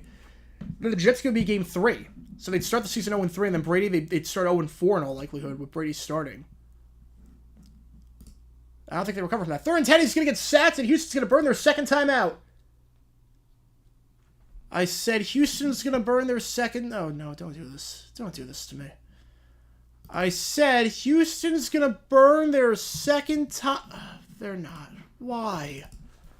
Why? Get the ball back. Get time. Get the ball back. Call a timeout, you see, you got 2 left.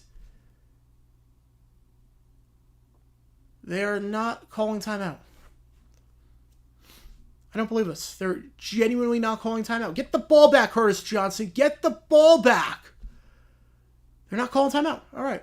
Well, King on the punt. It's a short punt. And it bounces field at the 38-yard line. Feel it cleanly for the first time today. And take it to the 42-yard line. But now you only have 107 left instead of having about 150. Jeez. That's awful. I mean, we all knew it was coming a mile away. Like, you had to call timeout there. Get the ball back with 150 instead of 107. I mean, yeah, you keep a timeout, but what does it do? You wasted 4 or 5 plays. Oh boy, I guess we got a new video coming out. I guess we'll see what happens here. I guess we'll have a new video, but they don't have a lot of time to drive down the field with 2 timeouts for sound, and they fake a run because yeah, they're definitely running the ball, but that's in bounds. So clock's gonna run. No gain on the play. 2nd and 10. See if they burn a timeout now. I mean, what is this? What is this management?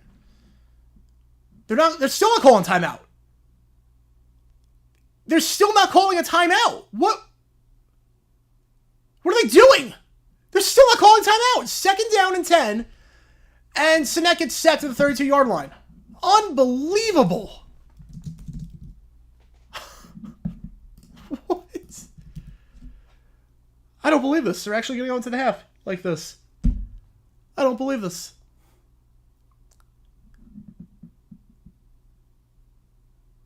They're actually going to go into the half. I got nothing. I got nothing.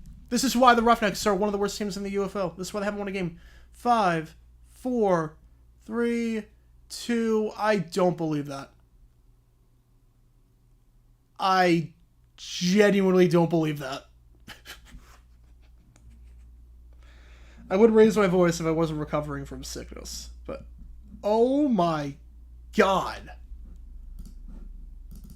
The announcers are fuming? Oh, I have to listen to the announcers after this. Because that was terrible. That was terrible. I gotta tweet that out. That was terrible.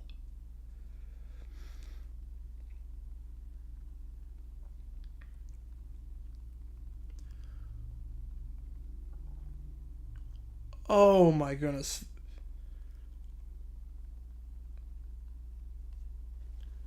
I don't believe that. Please tell me Devin Gardner's asking about what the heck Curtis Johnson was thinking. Please tell me Devin Gardner's asking Curtis Johnson right now. Yeah, this is. I don't know if it's worse than Steve Mariucci because at least that one, like, they were losing the game. It's bad. It's bad. WWE shows in Saudi Arabia. I'm not surprised. I'm not surprised. I don't really have a huge problem with it. What are the announcers saying? Well, Houston gets the ball to start the half. What are the announcers even saying? I have to know. If you're listening, yeah, Houston, you're right. Curtis Johnson was interviewed. I don't know if he was interviewed about the play. All right, I'm going to put a poll out there. Who do you think wins this game? That was brutal. We haven't had a dumb decision yet this week. That was brutal. That was absolutely terrible. I don't know why you don't try and get the ball back with more time if you're Houston. And then to do that. Curtis Johnson is making GG9 want Hines Ward back. I don't know if I'll go that far, but that was terrible. That was awful.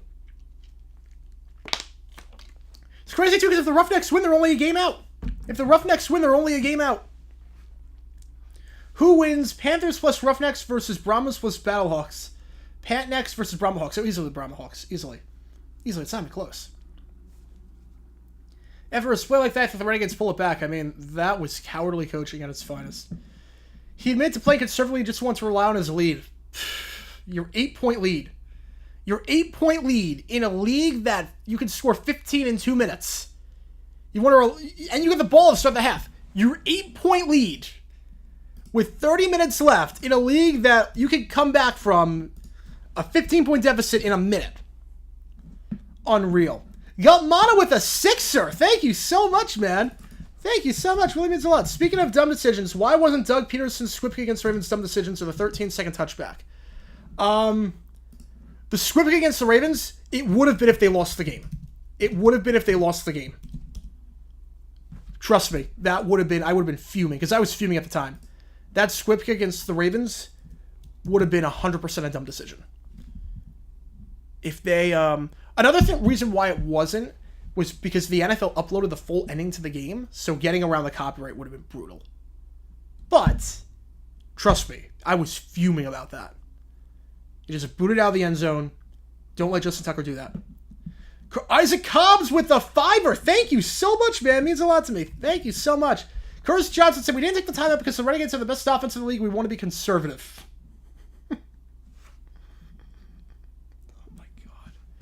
In this league, You do realize this league, teams have come back down by 2 scores in a minute.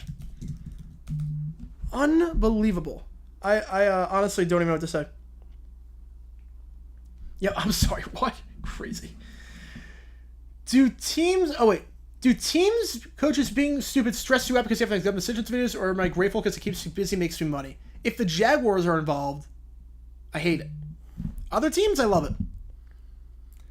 The only time I don't like it is if it's a late game. If it's like, if I have like a video in mind that I'm gonna do for Monday, like there was a dumb decision that happened during the afternoon games, and then Sunday football happens, and a dumb decision happens, and I'm like, oh crap, I gotta get this one out. This takes priority. It means, oh, I gotta stay up late. That's what it means. It means I'm not getting to bed until 7 o'clock in the morning. That's what it means. It's funny, the one week there wasn't any dumb decision was the week that I was away for a wedding. I watched all the games, but I just couldn't do videos. And that was the one week there wasn't any dumb decisions. I'm like, oh, okay. That actually worked out. And they don't have the best offense in the league. It's not even close. Better chance the Steelers win Super Bowl with Russell Wilson, or Super Bowl is exclusive on a streaming platform in the next 10 years? Steelers with Russ. We're never going to see a Super Bowl streaming platform exclusive. We're not going to see it. Bars would lose their mind.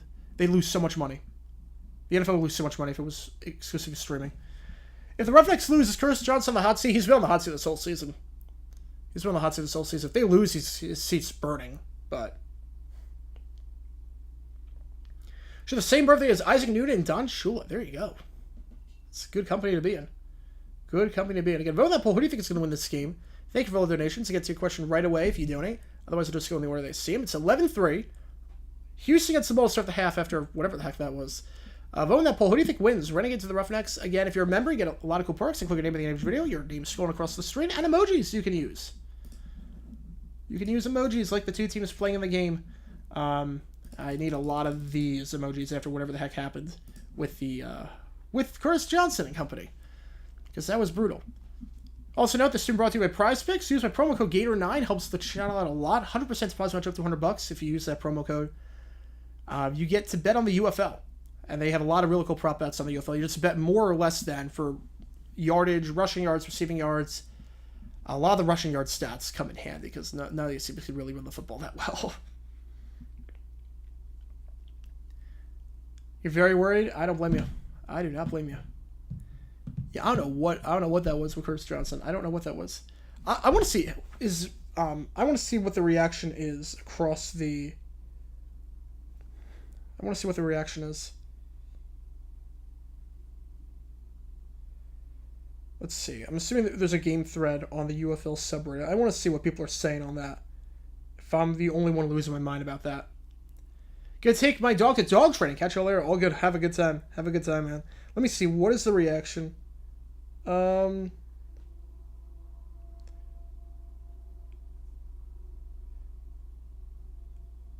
you were not joking. You actually said Arlington had the most explosive offense in the league. That was not a joke. Holy cow. Holy cow. That's brutal. Unreal. Got Mono with a tour. Thank you so much. Why wasn't the Bills touchback in 13 seconds not a dumb decision? I mean, at the end of the day, the Chiefs have to go 50 yards in 2 plays. The Chiefs you got to give credit to the Chiefs at that point. I mean, obviously, with the benefit of hindsight, you go with the benefit of hindsight, you absolutely would go with the squib kick, but they had to go 50 yards in 2 seconds. I think that was as dumb of a decision. Your birthday #1 song, Joe featuring Mystical. Stutter. Oh, I like that song. Mine was I'll Be Missing You by Mine was I'll Be Missing You. Yeah, Marlins have been murdered by injuries, so have the D-backs. Yeah, D-backs have been murdered by injuries. Merrill Kelly's hurt. Rodriguez was hurt. Montgomery didn't play until Friday. Alec Thomas is hurt. Perdomo's hurt. Seawald's hurt. Like, this whole team is just ravaged with injuries. It's bad. It's like, I'm not panicking about the D-backs right now because we're still about 500 with a tough schedule, and it's we're beating up on bad teams, and that's what you got to do. Everyone's hurt. Everyone's hurt. Lincoln, Russell, Murray, Darwin, Posner, Nance, and RG3. That's pretty good company. A lot of good athletes there. A lot of good people in there. There you go. It's only 3x3 going into only 5 laps in. Oh, boy. Wow. All right, vote on that poll. Who do you think is going to win, Renegades or the Roughnecks? We got about 5 minutes left before we start the halftime. Before we end halftime to start the third quarter. Roughnecks get the ball to start the third quarter. And both these teams right here looking for their first win of the season. Winner goes to 1-3, and Houston wins. They're only a game back of a playoff spot in the weak USFL conference. Birmingham is number 1, and then everyone else is 500 or worse.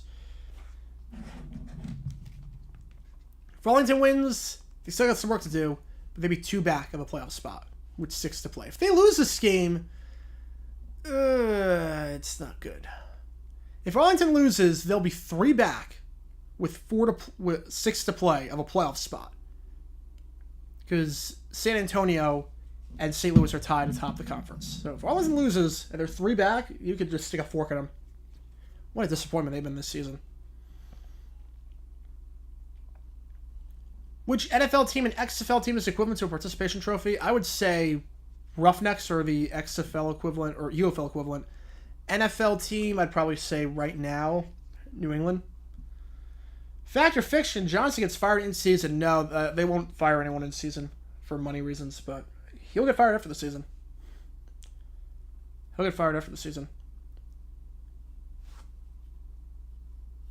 I'd be very surprised if he doesn't have this right, because he's been terrible this year. He had that awful decision week 1, bad coaching in week 2, with how they botched the end of that game, and now this. Do you actually give Zach Greinke a call? I mean, we don't really need Greinke. I mean, we have Fott, we have Gallen, we have Kelly. If Kelly's hurt, then maybe, yeah. But right now, we're okay. I don't know how long Kelly's going to be hurt and how long he's out. But, I mean, you look at that rotation. Gallen, Kelly, Montgomery, Fott, Rodriguez. Like, that's good. That's a really good rotation. They just have to stay healthy.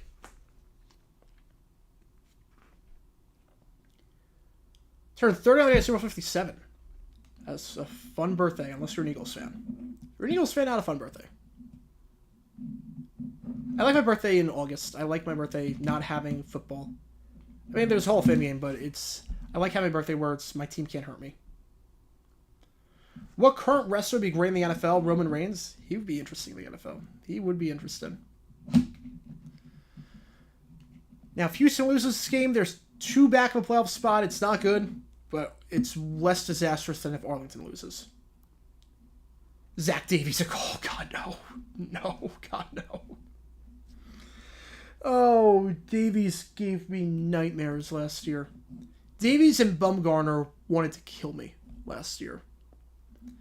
Anytime I saw a lineup with Carson Kelly or Zach Davies or Madison Bumgarner in there, I wanted to leave the ballpark.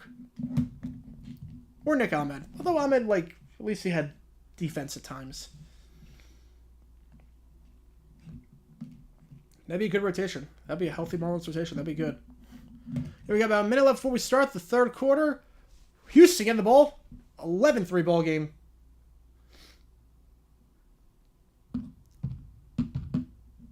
I mean, look, we devote a lot of money to the pitching. It's just a matter of if they stay healthy or not. Because this team is stacked if they're healthy. Problem is if they can't stay healthy right now. Worked a double today, begin a fade. All good, man. All good. That must have been quite the day. Quite the long day. You would have loved to go to that game, but it's hard enough to get tickets as it is. Plus, you live exactly 1,348.5 miles away from the stadium. Yeah, those are pretty good reasons not to go. Pretty good reasons not to go. What fictional character would be best in the NBA? You'd say Air Bud. I mean, there's nothing in the world that says a dog can't play basketball. I'd probably say fictional character would be best in the NBA. Have to be someone gigantic. Probably say Jack from Jack and the Beanstalk with the giant. The giant and Jack and the Beanstalk. How are you guarding him? How are you guarding him? All right, here we go. Starting the third quarter. Houston football. Let's do this. That was perfect timing. I timed that perfectly with the clock. Field at the 6-yard line. Here we go. Second half about to commence at the 30-yard line. 29-yard line, actually, following the return. So first down, the 29. Roughnecks, 11 straight to end the half. Now they go back out there with a chance to make it a 2-score game with a good drive here. Reed Sinnett, 97 yards passing. 2/3 of those yards coming to Cyril Grayson. So 3 catches for 62 for Grayson, 7 catches, and about 35 yards for the rest of the team. Yeah, Bumgarner was a very appropriate name. He was a bum. He was an absolute bum with the D-backs. He had that great game to start off his career, and that was it. All right, first down, ball to 29. The handoff goes to Thompson. Thompson cuts back. He's at the 35, down to the 36-yard line. Gain of 7 on the play. 2nd and 3. Nice run to start for Thompson in his first game back following the injury. Birthday's in June, so you only have your favorite NASCAR driver that can disappointment. That's not terrible. Not terrible. All right, I'm closable. 72% of you still think that the Renegades, despite being down by 8, are going to win. And again, if you remember, you can use those emojis. We have the Renegades and the Roughnecks. You can use those. 82 people in the stream right now. Thank you so much for tuning in. Be sure to like and subscribe. Hit the notification bell so you don't miss my action when we go live. And this game's on FS1 for those who want to watch. Handoff up the middle. Nothing doing. Bottled up at the start. Bounces out of it. But will still lose. He was not... Oh. Thought he was not down for a second, but ends up losing 2 yards. Harris on the stop. Brings up 3rd and 6.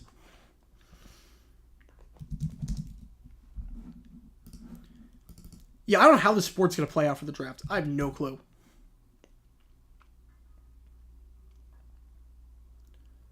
I have no clue how the sport's going to play out. Problem is that it all comes down to, we know that the first 3 picks are QBs. The Cardinals hold all the cards. If they want to trade down so that the Vikings can get McCarthy. 3rd and 6, 4 wide to the other side, 2 on the far side. Sinnett looking. Stares down, receiver on the slant pass. Ball is caught at the 45 and down the 49-yard line. It is Justin Hall for a gain of 15 out of first down as they're in midfield. Like, this is one of the most interesting drafts in a while in terms of how it's going to play out. Because we know Caleb is going 1, but we don't know who's going 2. We know it's going to be a QB. But then after the first 3 picks, we have no clue how it's playing out. If a QB is going 4, a receiver's going 4. Like, we don't know. We just don't know. First down the 49-yard line. 2 wide, all lined up on the far side of the field. Holy cow. Holy cow, there we go. Wow, that was bad. Handoff, gain of 1 on the play. The run that time going to TJ Pledger. So they're not using Thompson a whole lot. He's only got 3 carries today. Just trying to ease him in. The Utah NHL team, it seems like Yeti is going to be the favorite in the clubhouse. Seems like Yeti's the favorite. Renegades should score 2 safeties, make it a 7-11 score. That would be awesome. That would be awesome. They should have just scored a touchdown with an extra point to make it easier, but beggars can't be choosers. 2nd and 9. Ball at midfield. Sinnett, play action, fires on the flat, caught first down on the play at the 40-yard line, down to the 37. So get a 13 yards on the play into plus territory. Braden Bowman, who caught the conversion earlier. Ben Schwarmer, I'm not too familiar with him. The Clippers match is about to start. The Celtics blew out the Heat. I think the Heat had like 59 points in the first 3 quarters. It was bad. That game take place on ABC. This game taking place on FS1. We're not doing overtime tonight, just because my voice and everything. I want to ease my way in. But we are doing a stream tomorrow night. GeoGuessr. We are doing the GeoGuessr stream tomorrow night. We are back there. Handoff up the middle. Down to the 34-yard line. Call it a gain of 3 on the play. The run there going to TJ Pledger. Pledger entered this game with 95 yards rushing, leading rusher on the team on just over 3 yards a carry. That's not a whole lot in this game, but does get 3 there. Keeps him ahead of schedule. 2nd and 7 at the 34-yard line. Sinnett drops back. They send 5. Call on the flat. And the tight end breaks the tackle at 30. 25 down at the 21-yard line. Catch on the play there made by Woody Brandom. His first grab of the day. 13 yards and a first down. For Branham, that's actually his first grab of the season.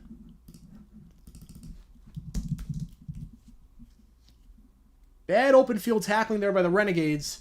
And they're just outside the red zone now. Comfortably in field goal range. So at least making a 2-score game.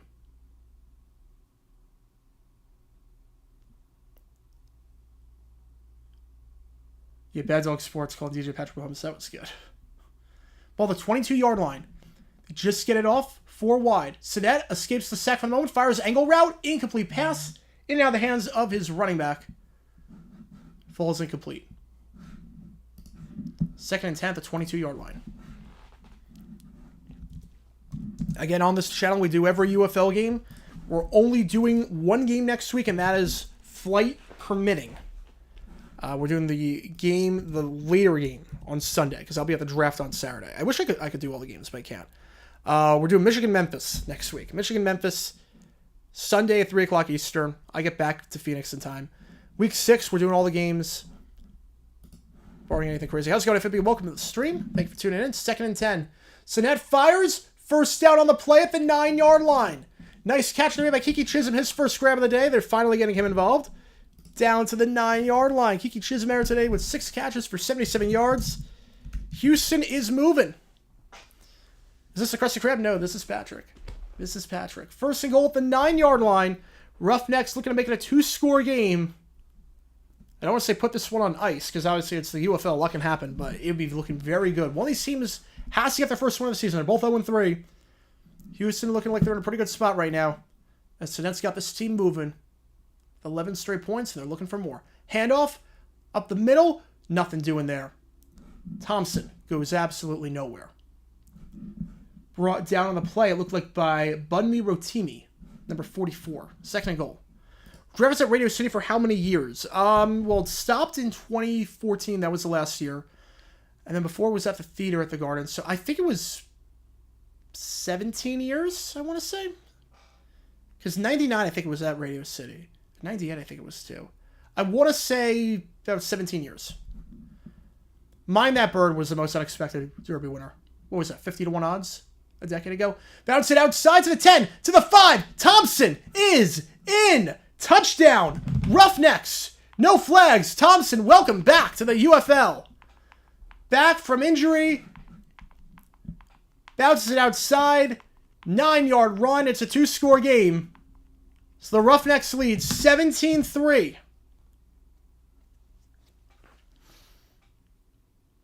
You see the difference that he makes in this offense. Makes a man miss in the open field. Who was that he made miss? That was a nice juke move to cut to the outside. Gain of 9. And a touchdown. They are going to go for 2 from the 5-yard line. Going to go for 2 from the 5. Yeah, Tobin just passed away. Kemper had a very classy statement about him. Very classy statement. 2-point try, empty backfield. Sinet, they send 4. Sinet, pressured, looking, fires, end zone shot, caught, but a yard short. Cyril Grayson, the intended target, he cannot get in the end zone. It's a 17-3 game. Did you ever go to the draft at Radio City? Yes, I went in 2012 and 2014. And the transformation of the draft now is crazy. Like, it's a whole different beast. Like, Radio City, it was fun, but only fun for diehard football fans. Like, there was nothing to do with the draft at Radio City. And, just boring. It was really boring if you didn't know the players. And the atmosphere was dead. Like, after the Jets and Giants made the pick and everyone left, like, it was dead. Theater was empty. I think Goodell's lasting legacy for me will be how he transformed the draft into this massive event. Roman Gabriel, died the other day. I'm going to do a video hopefully on him in the next 2 days. I got a draft video coming out with the Eagles, and I got hopefully a Roman Gabriel video. Great quarterback. Great quarterback. Rest in peace to an absolute legend.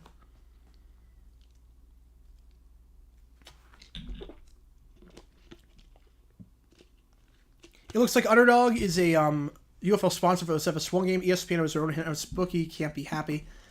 I mean, I'm sure they're not happy, but they can't do anything about it.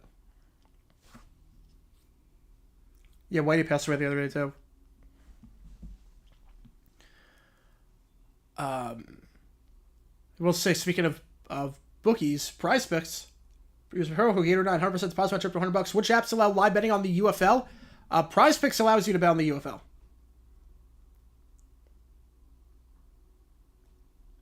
Prize picks allows you to bet on the UFL. You can use my promo code. Helps out a lot. If you use my promo code. Yeah, 87 Cardinals have a World Series. Well, 85 Cardinals. 85 cards. I'm not sure about 87, but 85 definitely. At first base. What was my reaction? Oh, wait. What was the best year for me personally? Ooh. 2012 was a fun year. Honestly, 2012 was a pretty fun year. 2012 was good. My reaction when I saw Bortles and Johnny Football walk on the stage, Bortles, I just sunk in my seat. I was like, anyone but Bortles. And we drafted Bortles. I'm like, oh, you gotta be kidding me. I was like, you gotta be kidding me. I wanted Teddy. I wanted to trade down and get Teddy.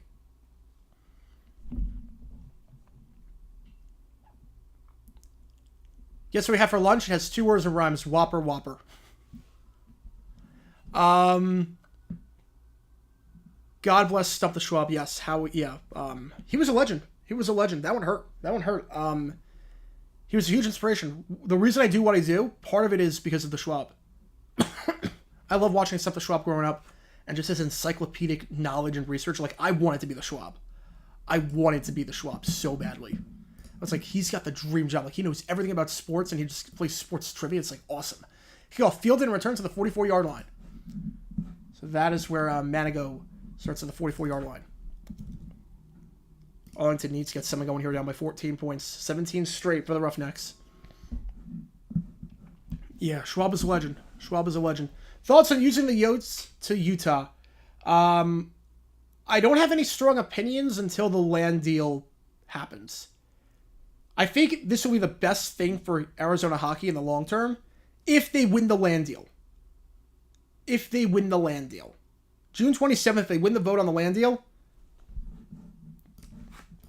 Best case scenario. Because this team wasn't going anywhere. They could start from scratch with hopefully better ownership. And get some help in the expansion draft like the Kraken did and like the Golden Knights did. Gain a 3 on the play, 2nd and 7. But if they don't win the land deal, yeah, I'll be disappointed. So it all depends on the land deal. 2nd 5 of the 48. It's something to get in your area, but over here they're all the rage. Ooh. What's local to Florida? I don't know. It's a sub. I'm not sure. Handoff to Letty Brown. First down on the play. What can Brown do for you? And get a gain of 7 yards. Pushed out eventually by Markel Roby, who's been very aggressive today. They're in plus territory at the 45-yard line of Houston. What made Drunk Miller a bust? That's an interesting question. He was not very accurate. Imagine Whopper Whopper with every whop being said by Chris Berman. I would actually like those ads then. The Whopper ads this past season were not that good. They were not that good. Very unoriginal, very uncreative. All right, 1st and 10 at the 45-yard line. Arlington looking to get something going. Perez has struggled. He hands off to Letty Brown. He's got no real estate whatsoever. It's a loss of 3 on the play as he's forced out by maybe the best linebacker in the UFL this season, Reuben Foster, the former first-round pick from the 49ers. Who will come into the NHL with the Arizona expansion? I mean, you don't need an even number of teams for the NHL. That's the one good thing compared to like baseball and football. A pub sub. I've never heard of that. You don't need even number of teams for the NHL. It helps, but you don't need. But Houston you could have. If the Jags drafted Manziel, it would be a disaster. Manziel was not mature enough to be good anywhere.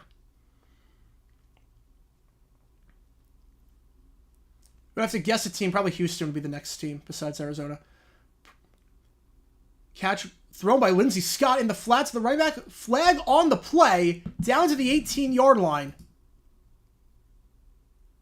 Now, as it stands, it's a huge gain of about 29 yards and in the red zone. Lindsey Scott and a quarterback on that one. Was there someone downfield, though? There might have been someone down the field, because that took a long time to develop. We're going to see. As it stands, gain of 29.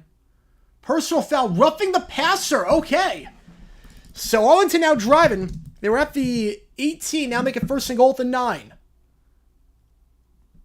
And again with a late hit. Yep, that's a late hit, all right. Ethan Westbrooks. That's now 2 penalties called on Westbrooks today.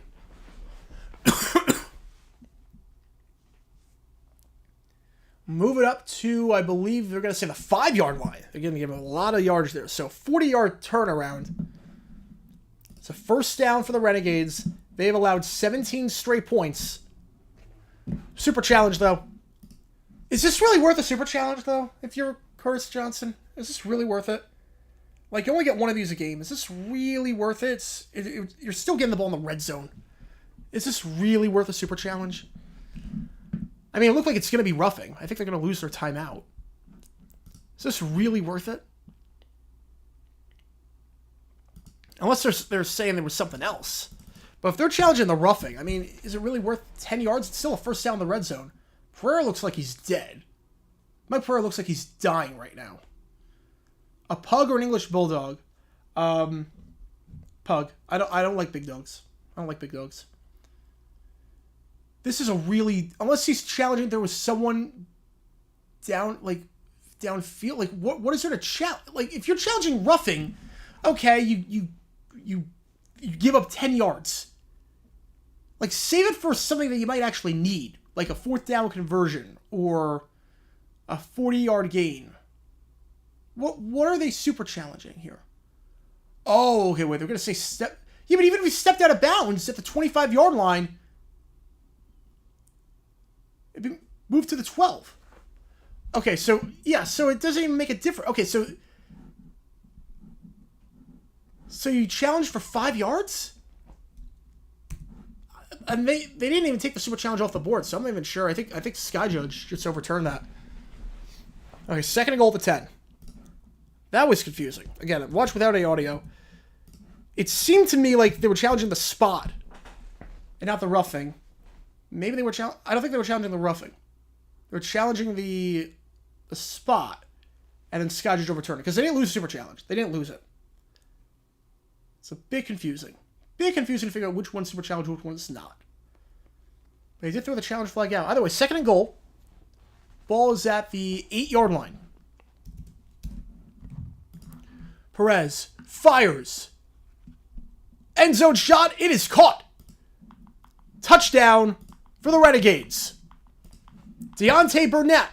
And just like that, it's a 1-score game again. No, it's not no decisions because nothing happened. They didn't lose super challenge. I don't know what happened.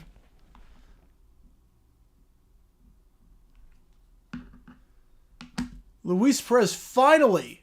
It's been a rough game for him, but finally gets something going. Deontay Burnett on the grab. His first receiving touchdown of the season. And we'll see what the Renegades decide to do here on the conversion. You figure they're going to go for 2 from the 5, and they are. Perez fires in the flat, and oh, he had him. He had Seth Green open. Overshot. Overshot. So 5:04 left. 17-9 game. Super challenge is what they call challenges in the UFL. You can challenge anything. You can challenge a penalty. It's your way of challenging a penalty. 17-9. I know I'm going for 2 there. Just got to hit your receiver. Well, Coyotes getting reactivated. If they can't get the new arena built, they're done. If they can't get the new arena built, it's not going to happen.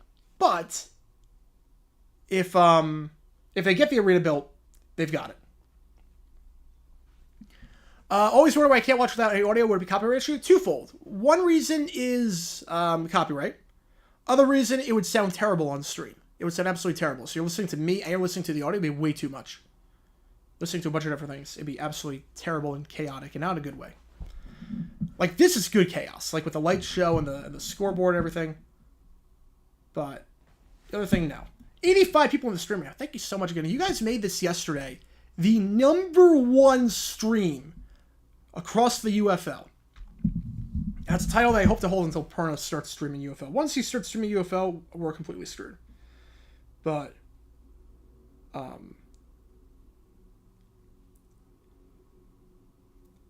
yeah, I think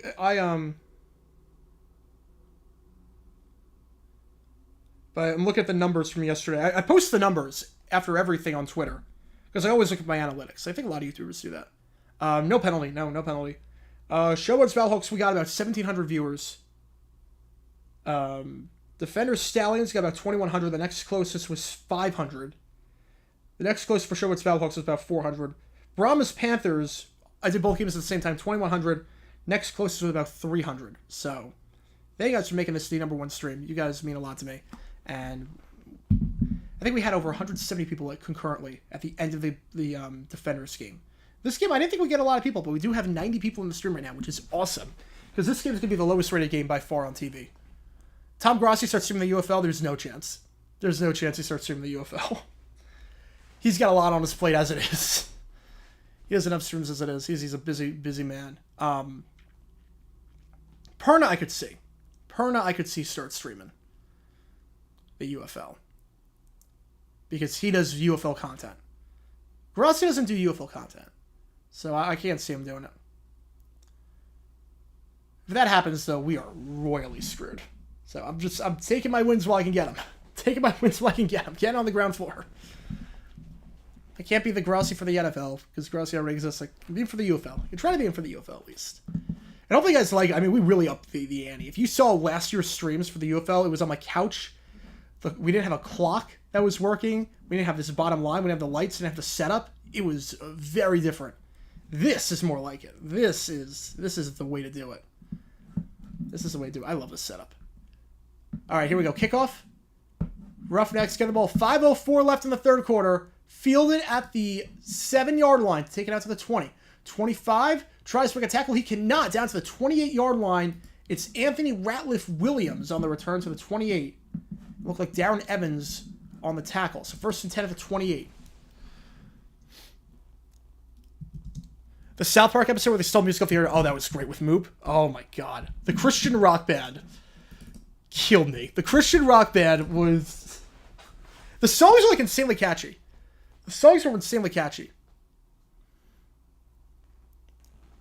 Tree isn't a threat either because there's not his team in. Although the Maulers, if they get a team eventually, maybe. We just like you listening to Comedy Golf. Thank you so much. Yeah, we'd love... I'll just stream a lot of stuff eventually, but we're not there yet. But hopefully one of these days. The gift to Thompson, who scored the touchdown on the last drive. 31-yard line out of bounds, gain of 3. Thoughts on She Got Sports? She's incredible. Lauren's awesome.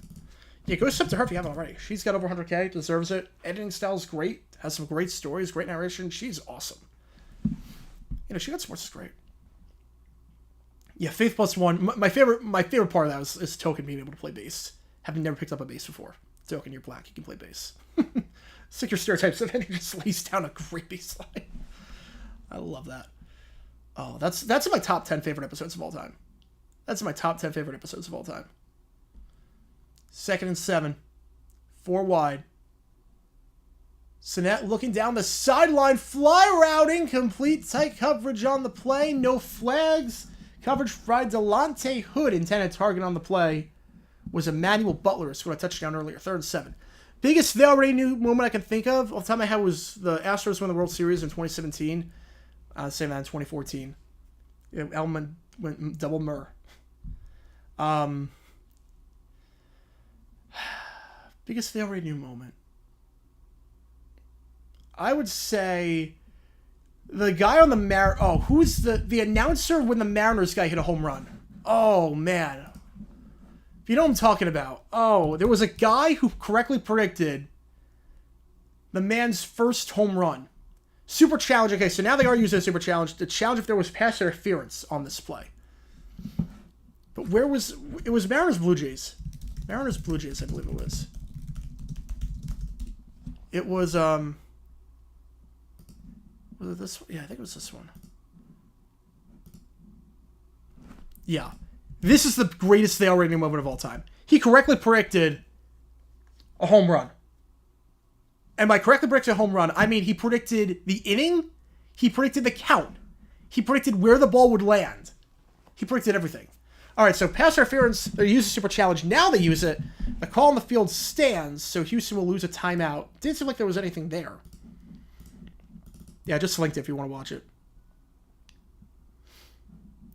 So Houston loses the timeout. They lose the super challenge. No team has a super challenge left. This brings up 3rd and 7. Sinet, 4 wide, 3 on the near side, 1 on the far side. Got a running back in the backfield, ball at the 32-yard line. Houston looking to avoid going 3 and out. You get 1 super challenge. That's it. You get 1 super challenge. And they just get it off. Arlington said 6. Same play, and that time it is broken up.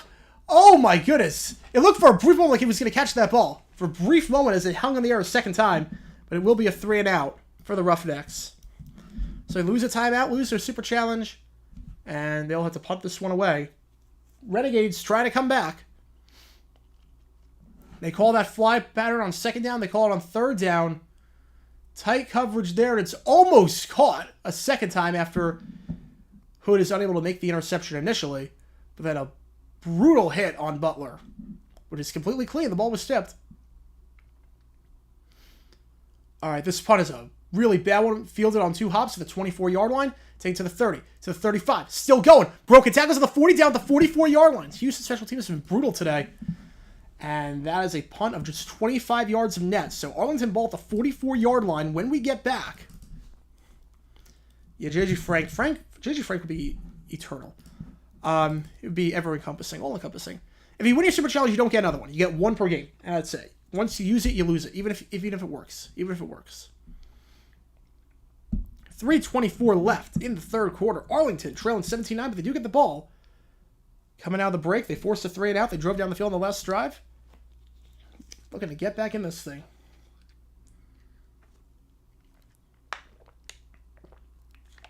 Tuisasopo was apparently better than his brother and would have gone to UW had he not gone to the Mariners. I did not know that. I did not know that.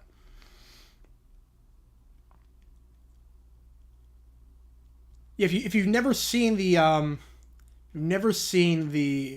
South Park episode Faith Plus One, that one's great. That's in my top 10. Yeah, the Loud Harley Riders, that one's a good one. A JG Caillou channel, I would rather eat bleach. I'd rather drink bleach. 1 first down puts him in field goal range. I have the wrong spot. It's Arlington 44. It's not Houston 44, so my apologies. 2 first downs would. Would it be reasonable to have the UFL change the Super Challenge rules to give the head coach a second challenge if the first one is correct? Yeah, I have no problem with that. I would have no problem with that. Oh, yeah, there's so much content I can do on you alone. Yep, not getting you started. Yep. Oh, yeah. Yeah, it's not the, I have the wrong spot. It's the Arlington 44, not the Houston 44. But 2 first downs should. Remember that Arlington does have a new kicker. Russolino is hurt, so it's Jonathan Garibay who is the new kicker for the Renegades in this game. Again, this game, for whatever reason, the other 3 games we got depth charts, pronunciation guides from the UFL. Nothing here. So if there's any pronunciation that I'm getting wrong, please let me know, because there are no pronunciation guides for this. I wasn't really a big Yu-Gi-Oh fan growing up. I gotta be honest, I was not really a big Yu-Gi-Oh guy. I had Yu-Gi-Oh, but I wasn't like a huge Yu-Gi-Oh person. So you can see the schedule on the screen if you're watching on FS1. We are not doing any of the Saturday games, nor are we doing St. Louis, DC. I wish we were doing St. Louis, DC, but I can't do that. I'm flying back from Phoenix that day, or from Detroit to Phoenix for the draft.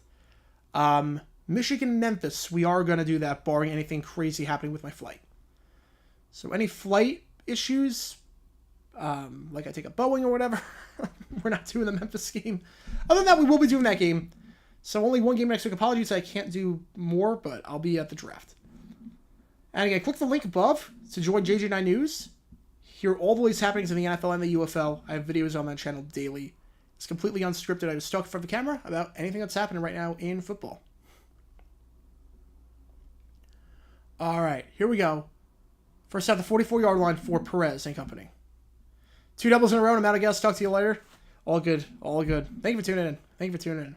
I totally get it. First out, the 44. The handoff up the middle. Gain of 4 yards on the play. 2nd and 6.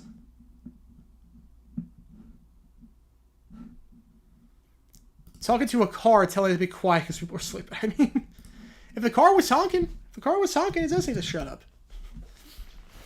I flew at a Boeing 737 that just months ago, and it came out fine. You're one of the only ones. I've not heard of 6'10" football. Favorite Pokemon character between Ash, Misty, and Brock? I'll take Ash. Well, Detroit's got the draft, so I'm excited. 2nd and 6. Handoff. Gain of 2 on the play. 3rd and 4. So back-to-back runs. That one goes to Davion Smith. Stuffed on the play by Toby Johnson. 3rd and 4 coming up. Mike Blowers. Yeah, that was... Okay, that was the guy. I think that was the guy. Your thoughts on moving WrestleMania back a week to not to compete with the Final Four? I think it makes sense, especially because it's a 2-night event. A 2-night event and the women's tournament is starting to get a lot of traction. So I totally get it. To not compete with the Final Four? It used to not compete with the Final Four. It used to not compete with it. But if you're going to do a 2-night event, yeah, you can't do it Saturday, Sunday. 3rd and 3. Firing sideline shot. He's got a man diving attempt. Incomplete catch. We passed intended target was Jawan. Manigo had him. Perez wants a flag. Not going to get it. They already used their super challenge, so they're out of luck.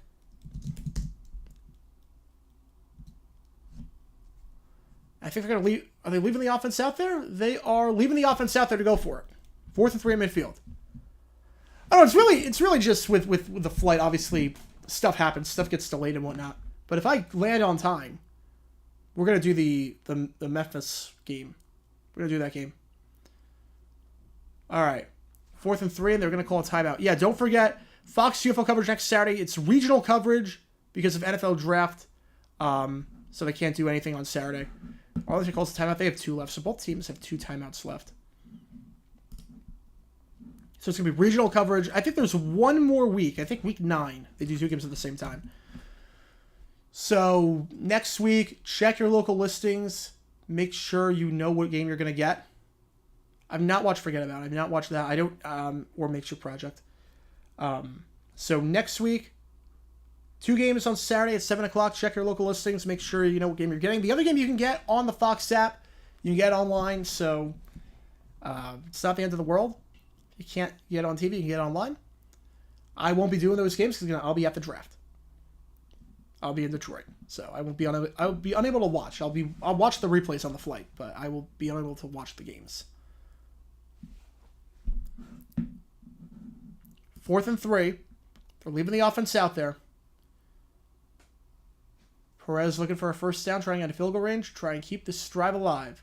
Empty backfield, 5 wide, 3 on the far side, 2 on the near side.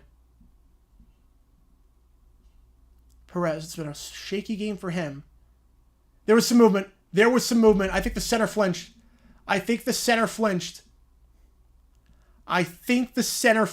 You're going to the Magic playoff game? That's awesome. That is awesome. Have a great time. Yep. Snap infraction. The center flinched. It's Jake Lucina, and now you got to punt the ball away. So you waste a timeout just to punt it away. Yep, that was the snap infraction. 4th and 8. I'm going to the Suns game next Sunday, too, because the Suns play at, I think, 9:30 Eastern. So I'll be going to that one. And I've never seen a formation like that for the special teams. The gunner is all the way. He's like starting next to the punter. Punt fielded inside the 5, taken out to the 20, got some room to the 25, to the 30, down the 32-yard line. Craziest prediction I heard of for the NFL. I have to do a video on it.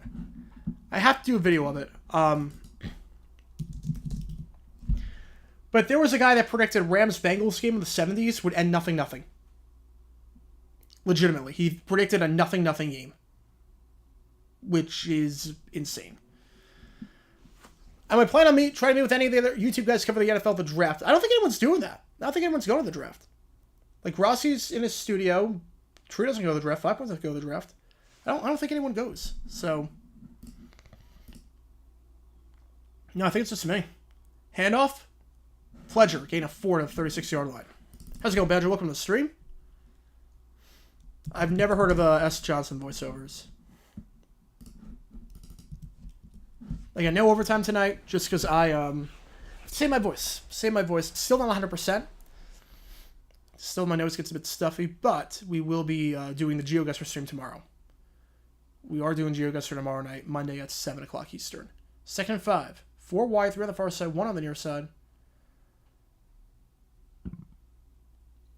40 seconds left in the third quarter. They just get it off. Arlington sends 5. Slam pass caught. First down is Justin Hall at the 47-yard line. Brought down on the play for a gain of 13 yards by Teddy Adewuzi. They don't have to call a play. I'm not sure they will. Trivia will be Tuesday. I'm not sure we're going to do trivia this week. I think we'll just move it to next week. Yeah, trivia definitely wouldn't be Wednesday. I think we're not going to do trivia this week. Just because my voice would still not be... I'm not sure I could do 4 nights in a row of streams, but they don't have to get a playoff, and they will not get a playoff. Oh, they do? No, they don't get a playoff. Okay, whew, that was interesting. Yeah, so no trivia this week. We're going to just pick up again in May. For regular Wednesdays. So, apologies for that, but just have to take some precautions with the voice. It's still not 100%. 4 nights of straight talking in a row would not be good. All right. Let me put a poll in there. Who do you think wins this game? Most of you had the Renegades winning at the half. Has that changed? It's 11-3 at the half, now 17-9.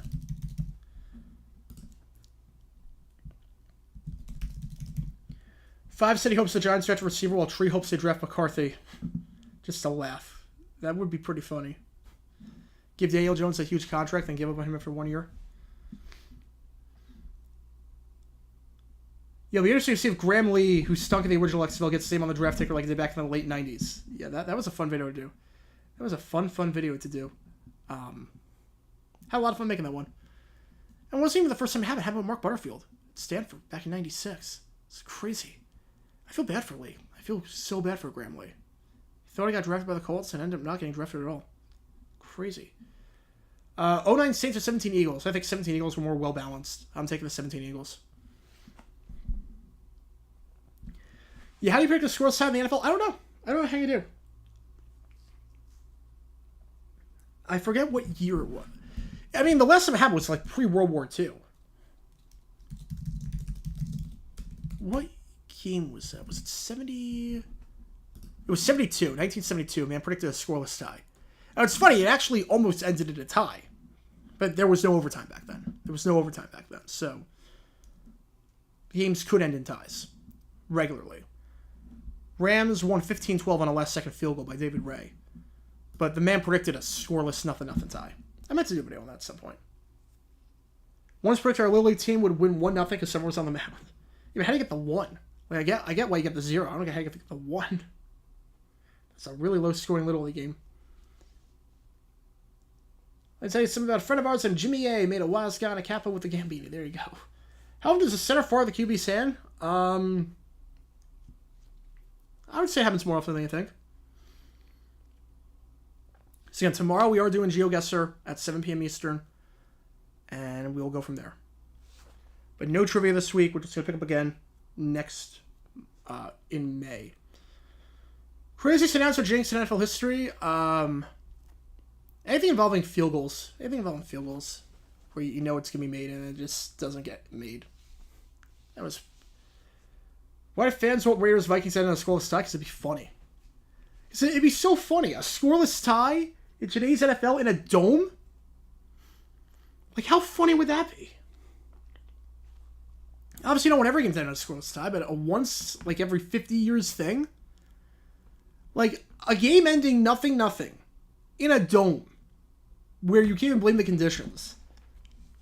That would have been insane. Would have been absolutely insane. All right. Houston ball first down the 48-yard line. Here we go. 53% of you riding with the Renegades to win. 15 minutes left. One of these teams is going to get their first win of the season. The other team, 0-4, their season's pretty much done. Play action. Screen pass. Caught. Has some room to work. Has the first down. Nice job staying on his feet at the 42-yard line. It's TJ Pledger. Pledging his allegiance to the first down line. Gain of 11. Into Arlington territory. One more first down. You're in field goal range and we get a 2-score game, but we do have an injured. We have an injured Renegade, it looks like. So 14:48, we're going to take a quick break. Until I set it down to 14:48 on the clock. And as a reminder, any donation gets your question right away. Otherwise, I just want to go to the same using promo code PrizePicks. At PrizePicks, Gator 900% odds up to $100. You can bet on the UFL. Yeah, last score said was like in the 40s. Last score said was in the 40s. The report that asked Todd Bowles about the weather, I have no clue what happened to him, but hopefully he lost his... He's never working in the NFL again, hopefully. Yeah, if the Bellhawks make the championship, they sell out the Dome. It would be insane. It would be insane. Last scoreless tie was 1943. Between the Giants and the Lions. 1943.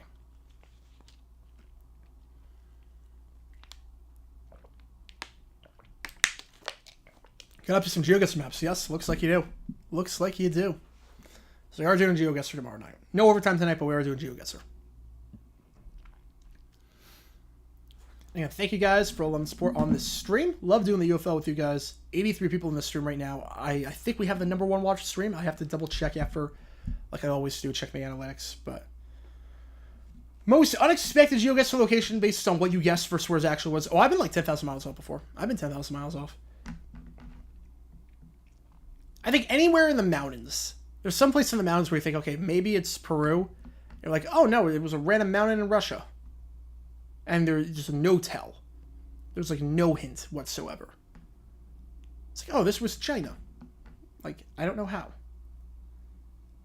Yeah, the soccer location, that was nuts. That was nuts. I was like, how the heck? I mean, we all thought that was in Africa. And then it turned out to be South America. I'm like, ooh, that was not even remotely close. But I do love those. I do love those locations. Meanwhile, playoffs, Clippers up by 17 without Kawhi on the Mavs. I don't think a lot of people saw that one coming. Okay, now we're back in action following the injured Renegade 1st and 10 at the 42-yard line. Chinatown. How about this Phoenix game in the summer? Very. 115. 115 degrees. Now, I know people say it's a dry heat, and that is true. Once you get to 110. After 110, there's no such thing as a dry heat. It's just brutally hot. It's basically like Florida humidity at that point. But anything below 110 is totally fine. That is where dry heat actually comes into effect. Slant route, caught. It's going to be close to the first down. Nice second effort there by Emmanuel Butler, who caught the touchdown earlier. I think it's going to be just short by a yard, but we'll bring him 2nd and 1. Last summer was brutal.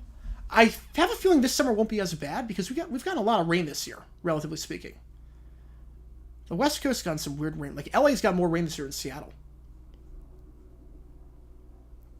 Phoenix has gotten some rain this year, so I'm assuming it's not going to be as bad. If GeoGuessr puts me right in front of my house, oh, I would be freaked out. Be kind of freaked out. I've never gotten in my house at GeoGuessr. I've never gotten in my house. I played a lot of GeoGuessr. 2nd and 1. Sinet tries to avoid the sack, and he gets rid of it on the drag route, but incomplete.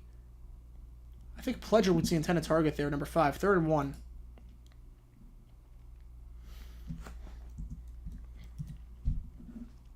Oh, you ran the text for the community, yeah. Oh, no, I couldn't do Texas weather. Cold in the winters and then muggy in the summers. I couldn't do Texas. I'd rather do New York than Texas.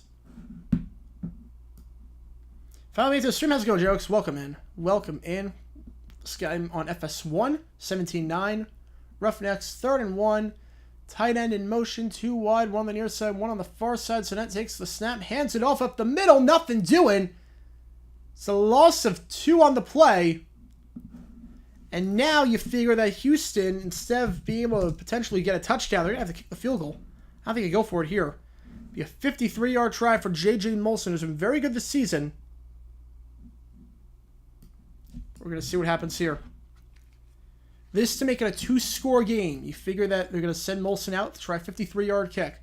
T.J. Pledger, the runner, and he gets stuffed by Will Clark, the linebacker. UFL becoming NFL minor league. I could see it at some point, hopefully. I could see it. 52-yard try. The kick by Molson, and that is closer to San Antonio than it is to the uprights. Holy cow. Not even remotely close. It's first real shank by any kicker in the UFL in a while. So a wasted opportunity for Houston. They had 2nd and 1, drive in, and they end up getting nothing out of it. It's going to be Arlington ball at the 42-yard line when we get back. 1st and 10 with 12:34. Arlington catching a big break there. Joe Gibbs, among all-time coaches, top 10. Definitely top 10. Worst hurricane I've experienced? Definitely Sandy. Sandy destroyed a lot of parts of Long Island.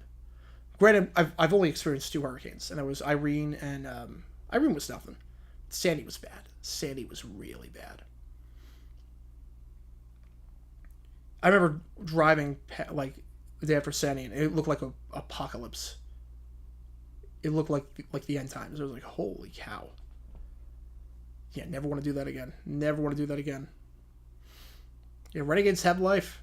Molson, not even close on that kick. Yeah, look, the dry heat thing with Arizona, like 100 feels like 70, honestly. 100 feels like 75. But once it gets past 110, there's no dry heat thing. Once it gets past 110, it's hot. There's nothing you can do about it. But anything under 110, it's not that bad. Your hurricanes are very scary.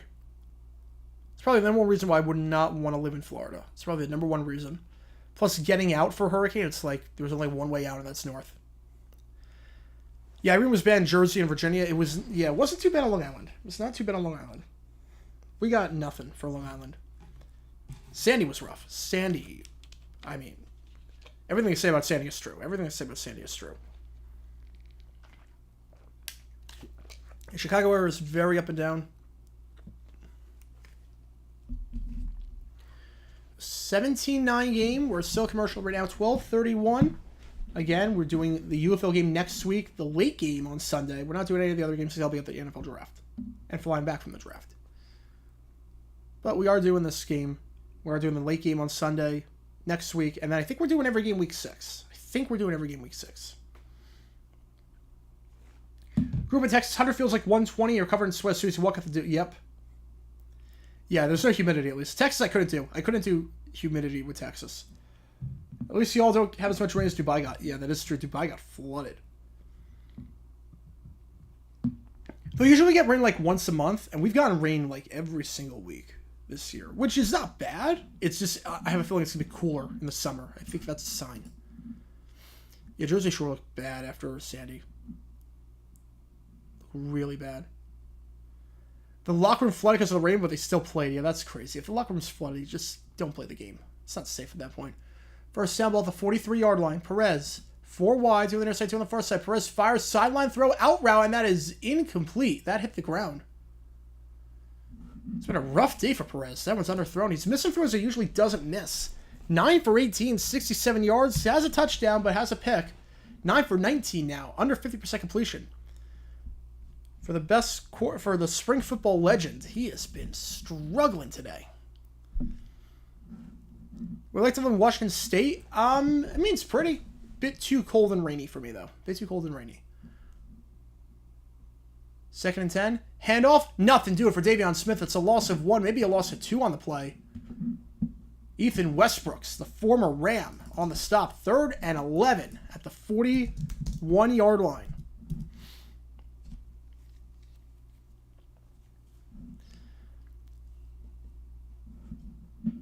Yeah, Washington State, like it's a nice state. If I want to live in a state, I don't know. I love Arizona.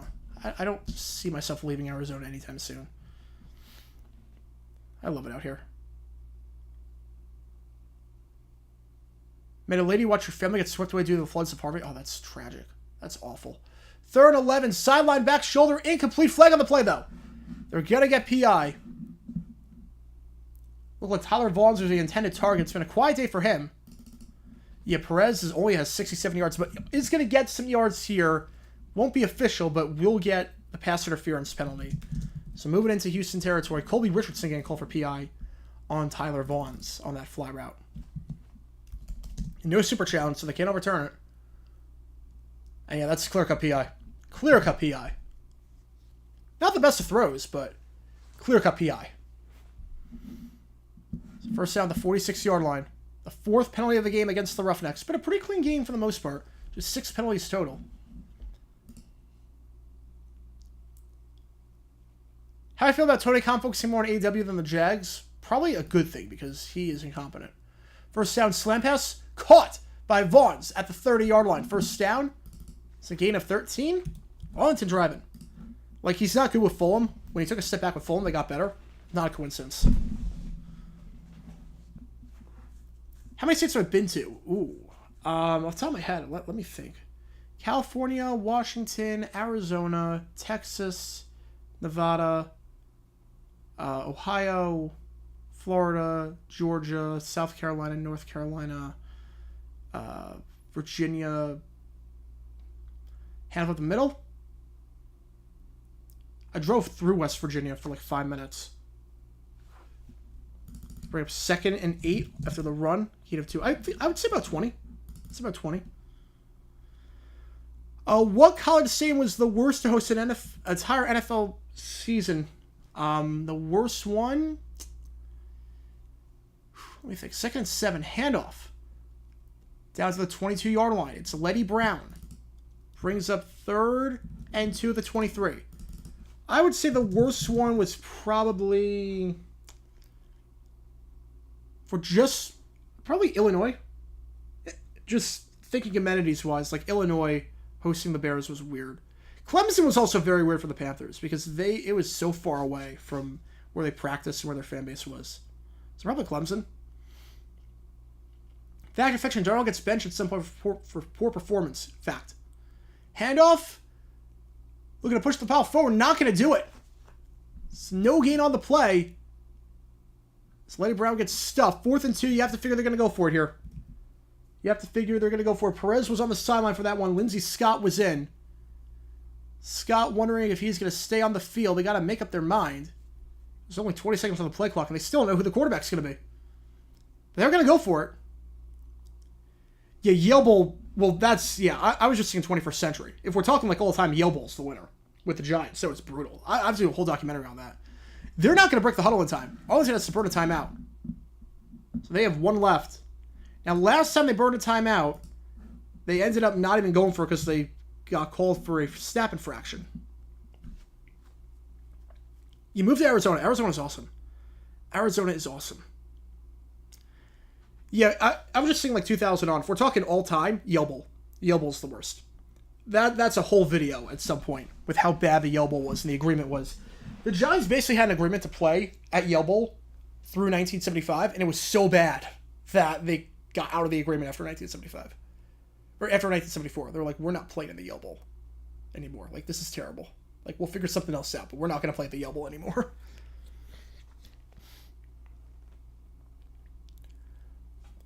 You know, Arizona, I have no complaints about Arizona.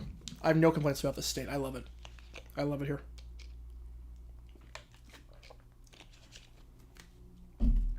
It's so beautiful, too. It's just a very scenic state. 4th and 2. Ball the 23-yard line. They are going for it, but they only have 1 timeout left. Perez in the game at QB. 4 wide, 3 on the near side, 1 on the far side. And we have a stoppage. Did Houston call a timeout? Houston now burns a timeout. Yeah, well, yeah, that's going to be a documentary at some point. There's a lot to dissect with that. I need to give it, like, justice. That would be like an hour video. The NFL equivalent of Vince McMahon? Ooh, I don't know if there is an equivalent to Vince McMahon. I don't know if there is. Maybe Robert Kraft is trending that way? Maybe.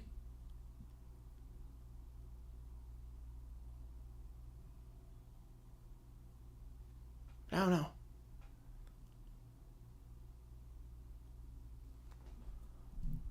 Ever shop at Safeway or Albertsons? Never Albertsons, but I do like Safeway. Yeah, we have a lot of Safeways out here. Safeways and Fry's are the big ones out here. I like Safeway.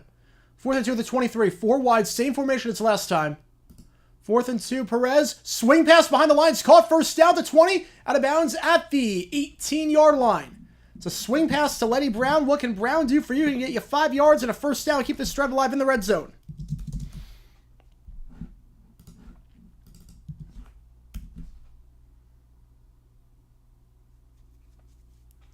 I can't hate on transplant fans. I can't hate on that. I mean, I mean, look, I'm not a Cardinals fan. I live out in Arizona.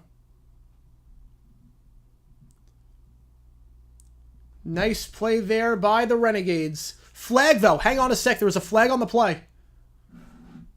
Hang on a second. As it stands, gain of 5 and a first down, but there was a flag. Bosch's, I've never heard of Bosch's.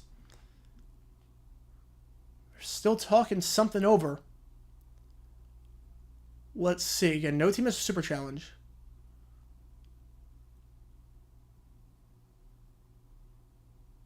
Still waiting on the flag. It looks like it's going to be on Arlington, though.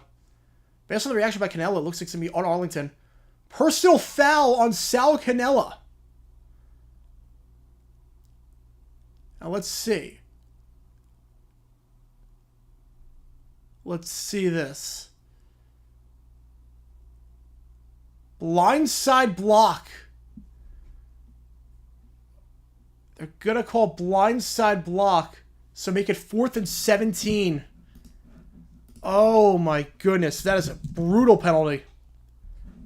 It's a brutal penalty.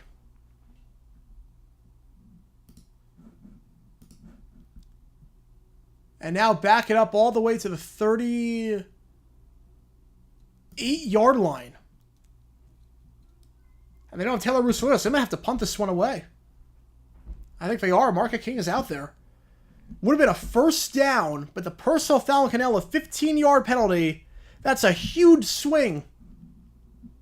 It's a huge swing. They get Canella with a blindside block.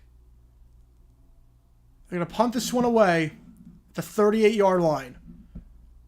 So a horrible mistake there by the Renegades and Canella. As we field at the 8-yard line. So first down for the Roughnecks at the 8. After the blindside block. That is a tough call to make. That is a tough call to make. I'm sure there will be a lot of controversy over that one. Thoughts on Mystic Man selling $311.2 million in stock? He wants to get out as soon as possible with all the allegations, which I don't blame him. Yeah, he can retire comfortably with that money. Do I see Olivia Rodrigo doing stadium tours? At some point, yeah. At some point, yeah. I think the next concert tour she does will be a mix of stadium and arenas. Let's see. White Sox 3-18. Yeah, they can't score a run. Can't buy a run right now. So first down at the 8-yard line for Houston after the blindside hit by Canella. 100 people in the stream right now. Thank you so much for tuning in. Ever shop at Dillard's in Arizona? Never at Dillard's in Arizona, but there is a Dillard. Dillard's is big in North Carolina. But there are Dillard's in Arizona, but North Carolina is where it's really, really big. Rangers scored a field goal, 3-0. There we go. There you go. How do we feel about the UFL in general? Really good. TV ratings are solid. Social media impressions are solid. We're feeling good. We're feeling good. Expansion? I don't know. I know they want to go to 12.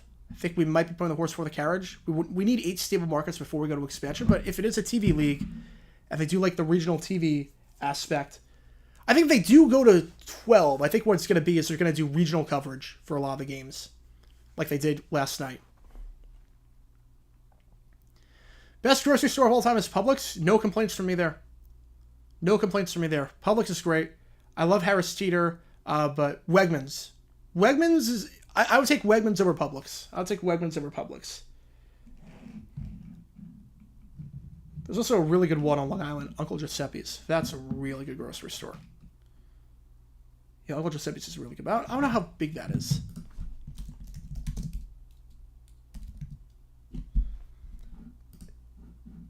Uncle Giuseppe's is a...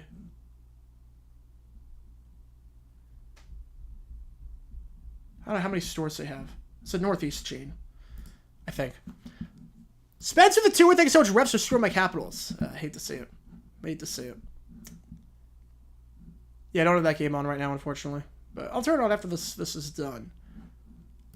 Pereira's explaining the penalty. Yeah, I've never been to Bosch's, but I'll have to check it out at some point, I guess.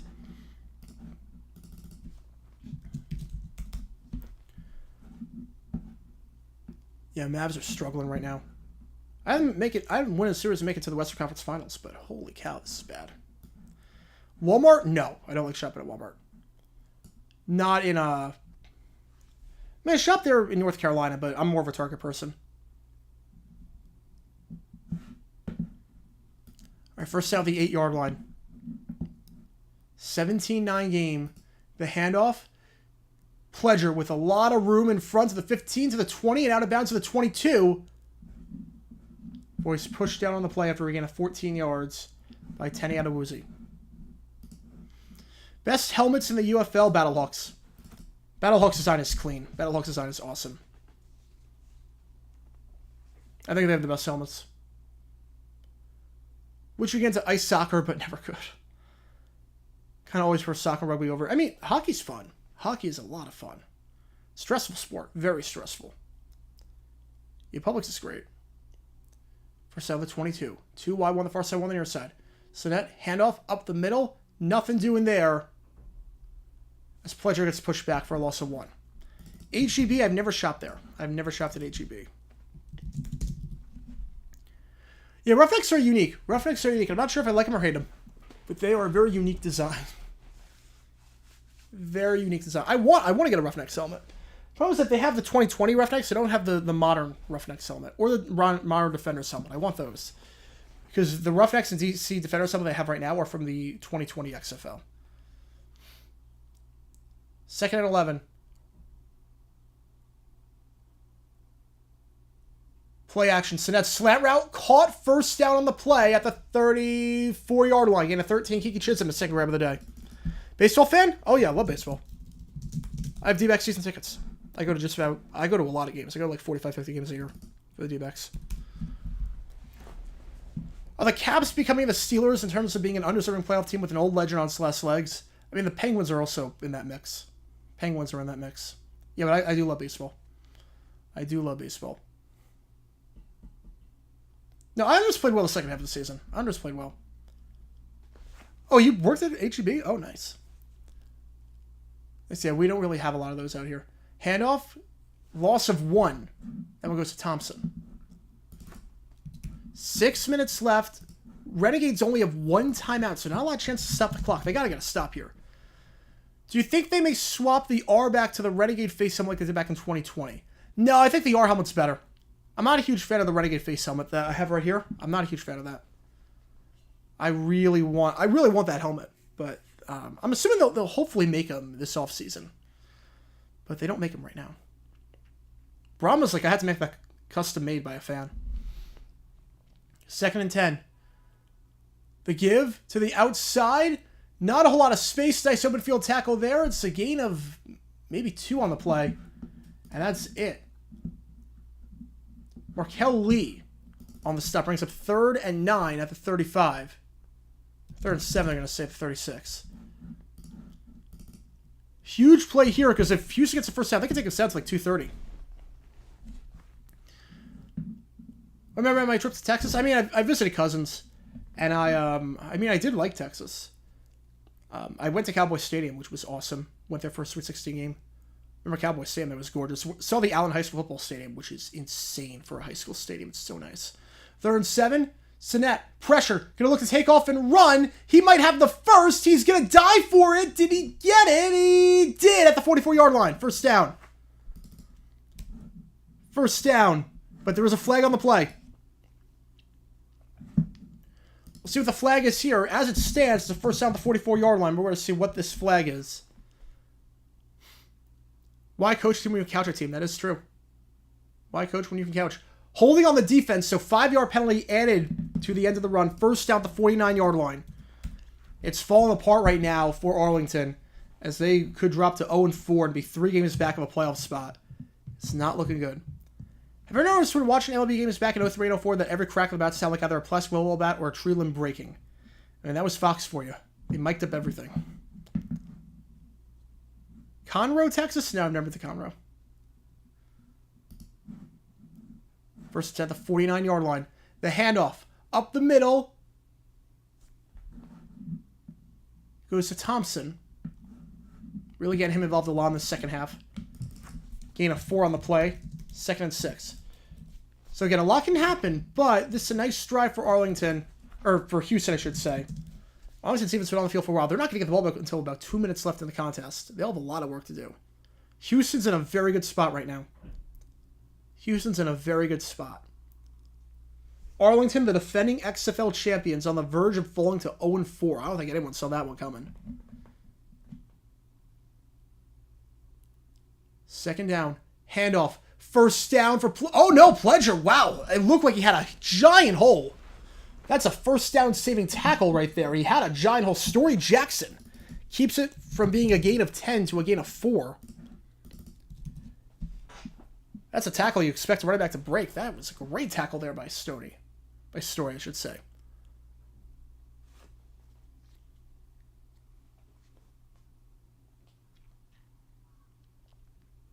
All right.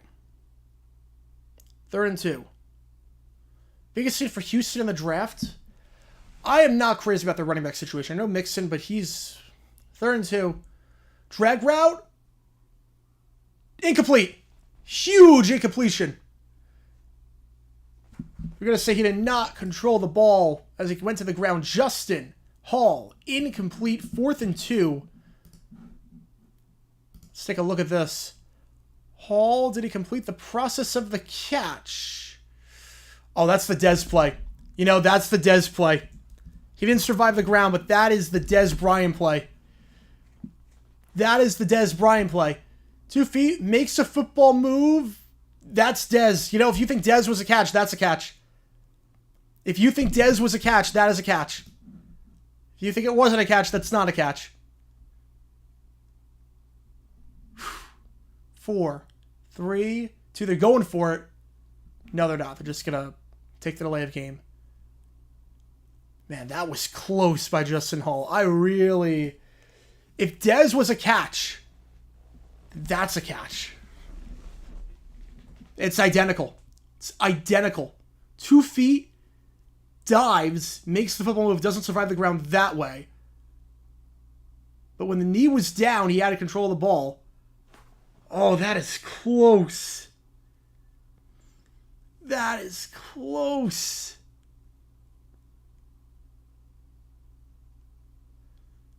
They're going to take the delay of game. No catch. No catch. Brown plays a good channel. He's been on stream a few times. Really good guy. Hannah Montana Super Bowl halftime show. I mean, Hannah Montana doesn't exist anymore, so 0%. I think Miley's done with that.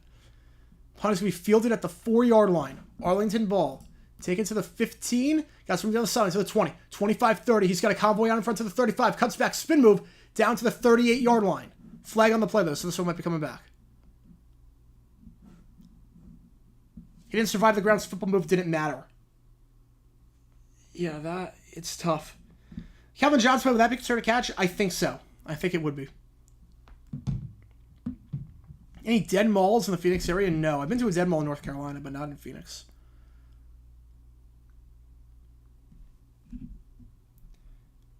Yeah, biggest thing for Houston. Look, I'm not crazy about the running game. Pierce disappointed me last year. And then Joe Mixon, he's on the decline. I don't agree with giving him that massive contract for a lot of years. I don't agree with that. I think Houston needs another running back. During the return, personal foul on the receiving team. We've got to say a blindside block. That's twice now that they've been called for that today. And that one seems more obvious than the Sal Cannella one. That was at the 18-yard line, so back it up to the 9. Yeah, they got lucky with the playoff rules last year. They got with that record because the top 2 teams in each division made it. So Bellhawk should have been in there. Yeah, Kill Sergeant SpongeBob was good. So they'll have to go 98 yards. 2-yard line. 98 yards to save their season. John Elway sends his regards. How was the Dead Mall, North Carolina? I mean, it was cool. It's a nice mall. It was a nice mall. Just nothing there. It was a Dillard's and that was it. But there was a sports store there. A $10 sports store. And I got a lot of cool stuff there. I got a Super Bowl 29 helmet there. Awesome, awesome place. Stuff for like $10. All from the 90s. It was insane. 1st and 10. Perez looking. Sideline tipped. Incomplete. That'll take us a 2-minute warning with 1:59 left. Is crime really bad in Phoenix? I mean, I don't notice anything crazy with crime. Sure, it's like every other city. All right, I'll put the poll out. Who wins this game? Renegades, Roughnecks. Vote in that poll. Who do you think wins? We got 90 people in this stream trying to figure out who's going to win this one. Thank you again for tuning in. Fact or fiction, gets fired mid-season. I would say fact. Thoughts on the Yotes moving to Salt Lake City? They had to move. Look, it wasn't fair to the players to play in Mullet Arena. Good riddance to the Yotes. Good riddance. I will say this. I hope they win the land deal on June 27th. They get the land deal. They're coming back. And we'll just build in the expansion draft. But I have no problem with them leaving. I have no problem. They burned every bridge in the book. They just start anew. Start anew. They burned every bridge. They burned every bridge.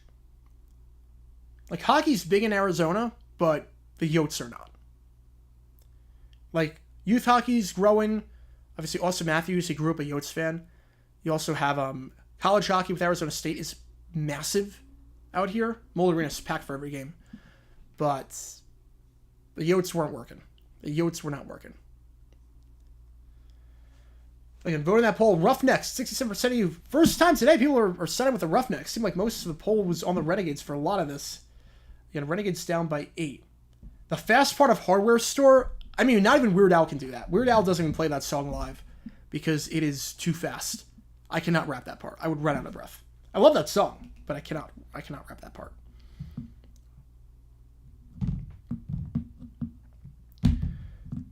Unless something crazy happened second half of the season, talks and promise for the playoffs. I wouldn't say that. Defenders are 2-2. Defenders have looked better lately. Defenders are 2-2. Charlie Sheen, the equivalent? Oh, Antonio Brown. It's easily Antonio Brown. Talented person, carrying a team, carrying a network, and then just goes off the deep end. It's Antonio Brown. Hockey Town, I don't remember that. I don't remember Hockey Town. Yeah, that press conference was brutal. Yeah, barring anything crazy, I would say Michigan, Birmingham on the USFL side. But the XFL side, I mean, Arlington's out. Arlington's, if they don't win this game, they're out. They'll be 3 back with 6 to play. It's going to be way too far. But I would say...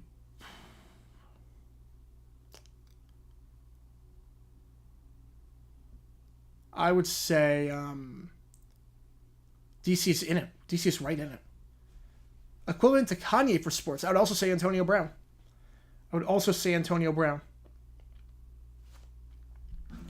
Yeah, new owners always can't move the team. I mean, the Marlins can't move. They literally can't move until, 2047?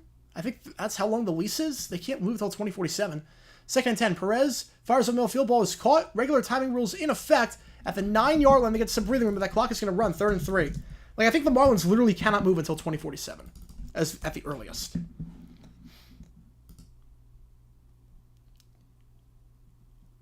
All right, 3rd and 2. 4 wide, 1 on the far side, 3 on the near side. Here we go. 4 down territory at this point. Perez, sideline throw. He's open. On the corner route, it's caught at the 27. It gets hit into the bench. Oh, that's a bad hit. Deontay Burnett. First down on the play. Gain of 18. They got some breathing room. We have an injured Roughneck, so that's going to stop the clock for a bit. I mean, the clock was already going to be 7. That's Markel Roby, who's been all over the place today.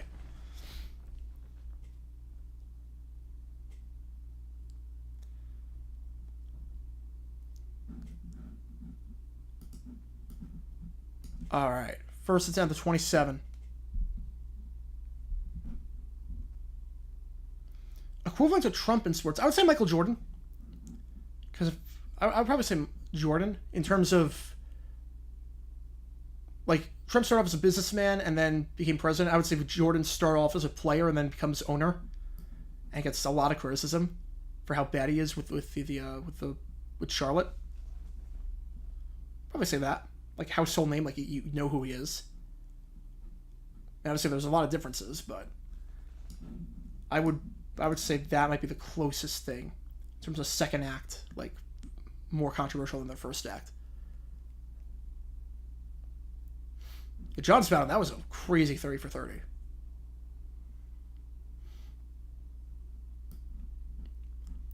All right, first down the 27-yard line. Roughnecks had to burn their final timeout due to the injury. The clock was stopped. They do have to burn a timeout. They have none left. Jordan has no hair. That is true. Jordan does not have hair. Yeah, Marvin Harrison, he should be able to get Harrison unless you trade down.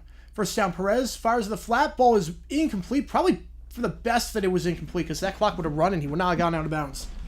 10 to target, Davion Smith. 2nd and 10. Yeah, AB's followers are people who only follow him to laugh and rage at what he does. Yeah, no one takes AB seriously at this point.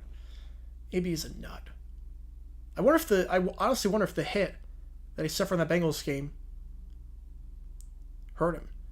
Yeah, the Jones press conference, I didn't get a chance to see that. Yeah, that was definitely weird. 2nd and 10. Perez fires, middle of the field, caught at the 48-yard line by Deontay Burnett. So back-to-back big catches for Burnett. And Perez is marching down this field. This drive started at the 2-yard line. We're at the 48 now. Here we go. First down. Arlington has one timeout. Don't even take it just yet. 4 wide. 3 on the near side. 1 on the far side. Perez looking. Middle of the field. Double coverage. Incomplete. 1 minute on the clock. Broken up on the play by number 38, Rutledge. Donald Rutledge Jr. Deep post shot over the middle of the field. Double covered. 2nd and 10.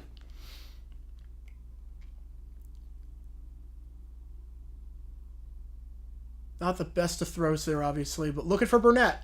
You can tell they're going to Burnett. Jordan's now a corner of NASCAR? I didn't know that. I did not know that. We were 2nd and 10, ball at the 48. Perez looking, pressured, steps up in the pocket, fires on the run, caught. Lenny Brown can't get out of bounds. Clock's going to run. Clock is going to run. It's a gain of 4. Arlington has one timeout. Not going to use it just yet. Ball at the 45-yard line. 40 seconds left. 4 wide, 3 on the near side, 1 on the far side. Here we go. 100 people in the stream, thank you for tuning in. Perez, flag on the play. And if this is on Arlington, that's a 10-second runoff, or they have to take a timeout. They probably take the timeout at that point. 33 seconds. Who is this flag on? False start. That's bad. And Arlington, I'm assuming they're going to take their final timeout, and they will. I just picked a bad time to play sloppy football. They had 4th down. They went for it, and instead of being able to go for it, they had to punt it away because of a snap infraction. Then they had the other play, 4th and 17. They had to punt it away because there was an illegal block. No timeouts for Arlington. Here we go, 3rd and 11. 36 seconds left. Ball near midfield. Perez has time. Fires middle of the field. Into traffic, caught at the 30... Let's call it the 36-yard line. First down on the play. They're just spike it here. No, it looks like they're actually going to call a play. They're going to call a play. I don't agree with this at all. They're actually going to call a play. They're taking way too much time. This is way too much time. 18 seconds on the clock. Perez has to escape the sack. He cannot, loses the football. Houston's got it. And Houston, for the first time all season, is going to win. A catastrophe of events. I don't know what that was. Flag on the play. We're going to see what the flag is. But as it stands, I cannot believe they didn't spike the ball. I cannot believe they did not spike that football. Personal foul, face mask on the offense, so the turnover will stand. Houston Roughnecks, for the first time all season, win. The last winless team left, the defending champions, the Renegades, at 0-4. Unbelievable. I cannot believe they didn't spike the ball. I cannot believe Arlington did not spike the football. That took way too much time. They were clearly all out of sorts. I don't believe it. Yeah, Arlington's terrible. Arlington is terrible. They're the worst team in the UFL. I don't think anyone saw that coming.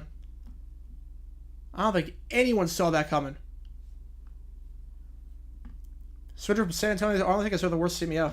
right now my power rankings, I would say I have Birmingham at 1, asterisk, if Martinez is QB. I have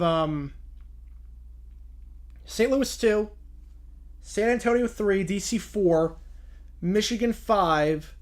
I would, with Sinead QB, I'm going to take Houston over Memphis. Especially because I don't know what Cook's stats is going to be like. I'm going to say Houston 6, Memphis 7, and I'm going to say Arlington 8. No, you can spike the ball. You can absolutely spike the ball. So final score, 17-9.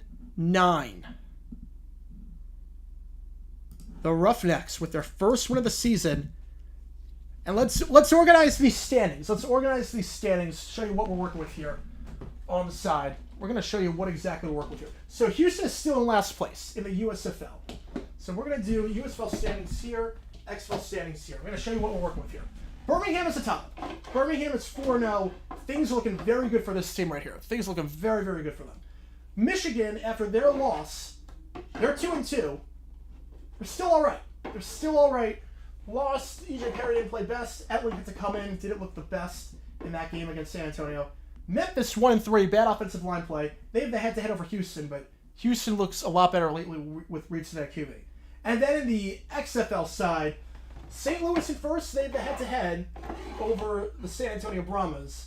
DC is 2-2 after their loss to Birmingham. And Arlington, I'll stick a fork in them. Stick a fork in the Renegades, because they are terrible. They're 0-4. They're 3 back in the playoffs, so 6 to play. It'd take a miracle at this point. They made it at 4-6 last year. I don't think 4-6 is going to be good enough to make it this year. Final score, 17-9. Roughnecks go to 1-3. They get the first win of the season. Renegades, 0-4. Who saw that one coming? Who saw the Renegades as the last winless team in the UFL? I don't think anyone did. Reed Sinead, I don't think he's giving up his starting job to Guarantano anytime soon. When Guarantano comes back from injury, I think this Reed Sinet's job to lose at this point. So you see the standings up here. XFL, USFL, top 2 teams that each make it. So as things stand, Birmingham, Michigan, and St. Louis, San Antonio with 6 weeks to go. Again, next week, we're only doing the Sunday afternoon game. They're sitting on a 6-game run. Yep, that's all they need. Easier said than done. I'm not even sure that's going to be enough. I mean, look, St. Louis missed the playoffs last year at 7-3. It might not even be enough. So keep that in mind. Next week, we're only doing the late game. I think it's Memphis, Michigan. I think that's the only game we're doing, because I'll be flying from the draft. Least favorite draft location? I'd probably say Cleveland, only because Cleveland was very cold. Very cold, and it was on the water. Yeah, next week. So here's what's happening next week. In the UFL, I'm not doing the Saturday games. The Brahmas play the Renegades. Stallions play the Roughnecks. Both those games are Saturday on Fox. Check your local listings. Both at 7 o'clock Eastern. I'm not doing any of those games. I'll be at the draft. Sunday, St. Louis, DC, I'll be flying back from the draft while that game is taking place. So I can't do that one, unfortunately. But Michigan, Memphis, Sunday at 3, I'll be doing that one. So unless there's a flight delay or anything like that, I will be doing Michigan against Memphis for week 5. Week 6, I think we're doing every game. For week 6. So week 6, when we start off in May, Birmingham, Memphis, Houston, St. Louis, Arlington, Michigan, Brahmas, Defenders, I think we're doing every game there. Like at this point, we should have relatively smooth sailing toward the end of the season to do every game. And I think they're doing one more regional coverage thing on week 9, and we're going to do both games at the same time. Weather permitting, obviously. All right, so with that being said, again, no overtime tonight just because I have a bit of a shot voice with still recovering from the sickness. But tomorrow night we are doing Monday Night Q&A GeoGuessr stream. That should be a lot of fun, as always. Final score in this one, Roughnecks get their first win of the season. They take it 17-9 on FS1. Thank you guys for tuning in. JG9 signing off, and I'll see you guys tomorrow for a GeoGuessr. Next UFL stream is going to be Sunday at 3 o'clock Eastern, 2:50. With Memphis against Michigan. If I don't see you before then, enjoy the NFL draft. Hopefully your team does well, unless you are a fan of an AFC South team not named the Jaguars, in which case I hope your team botches the draft. But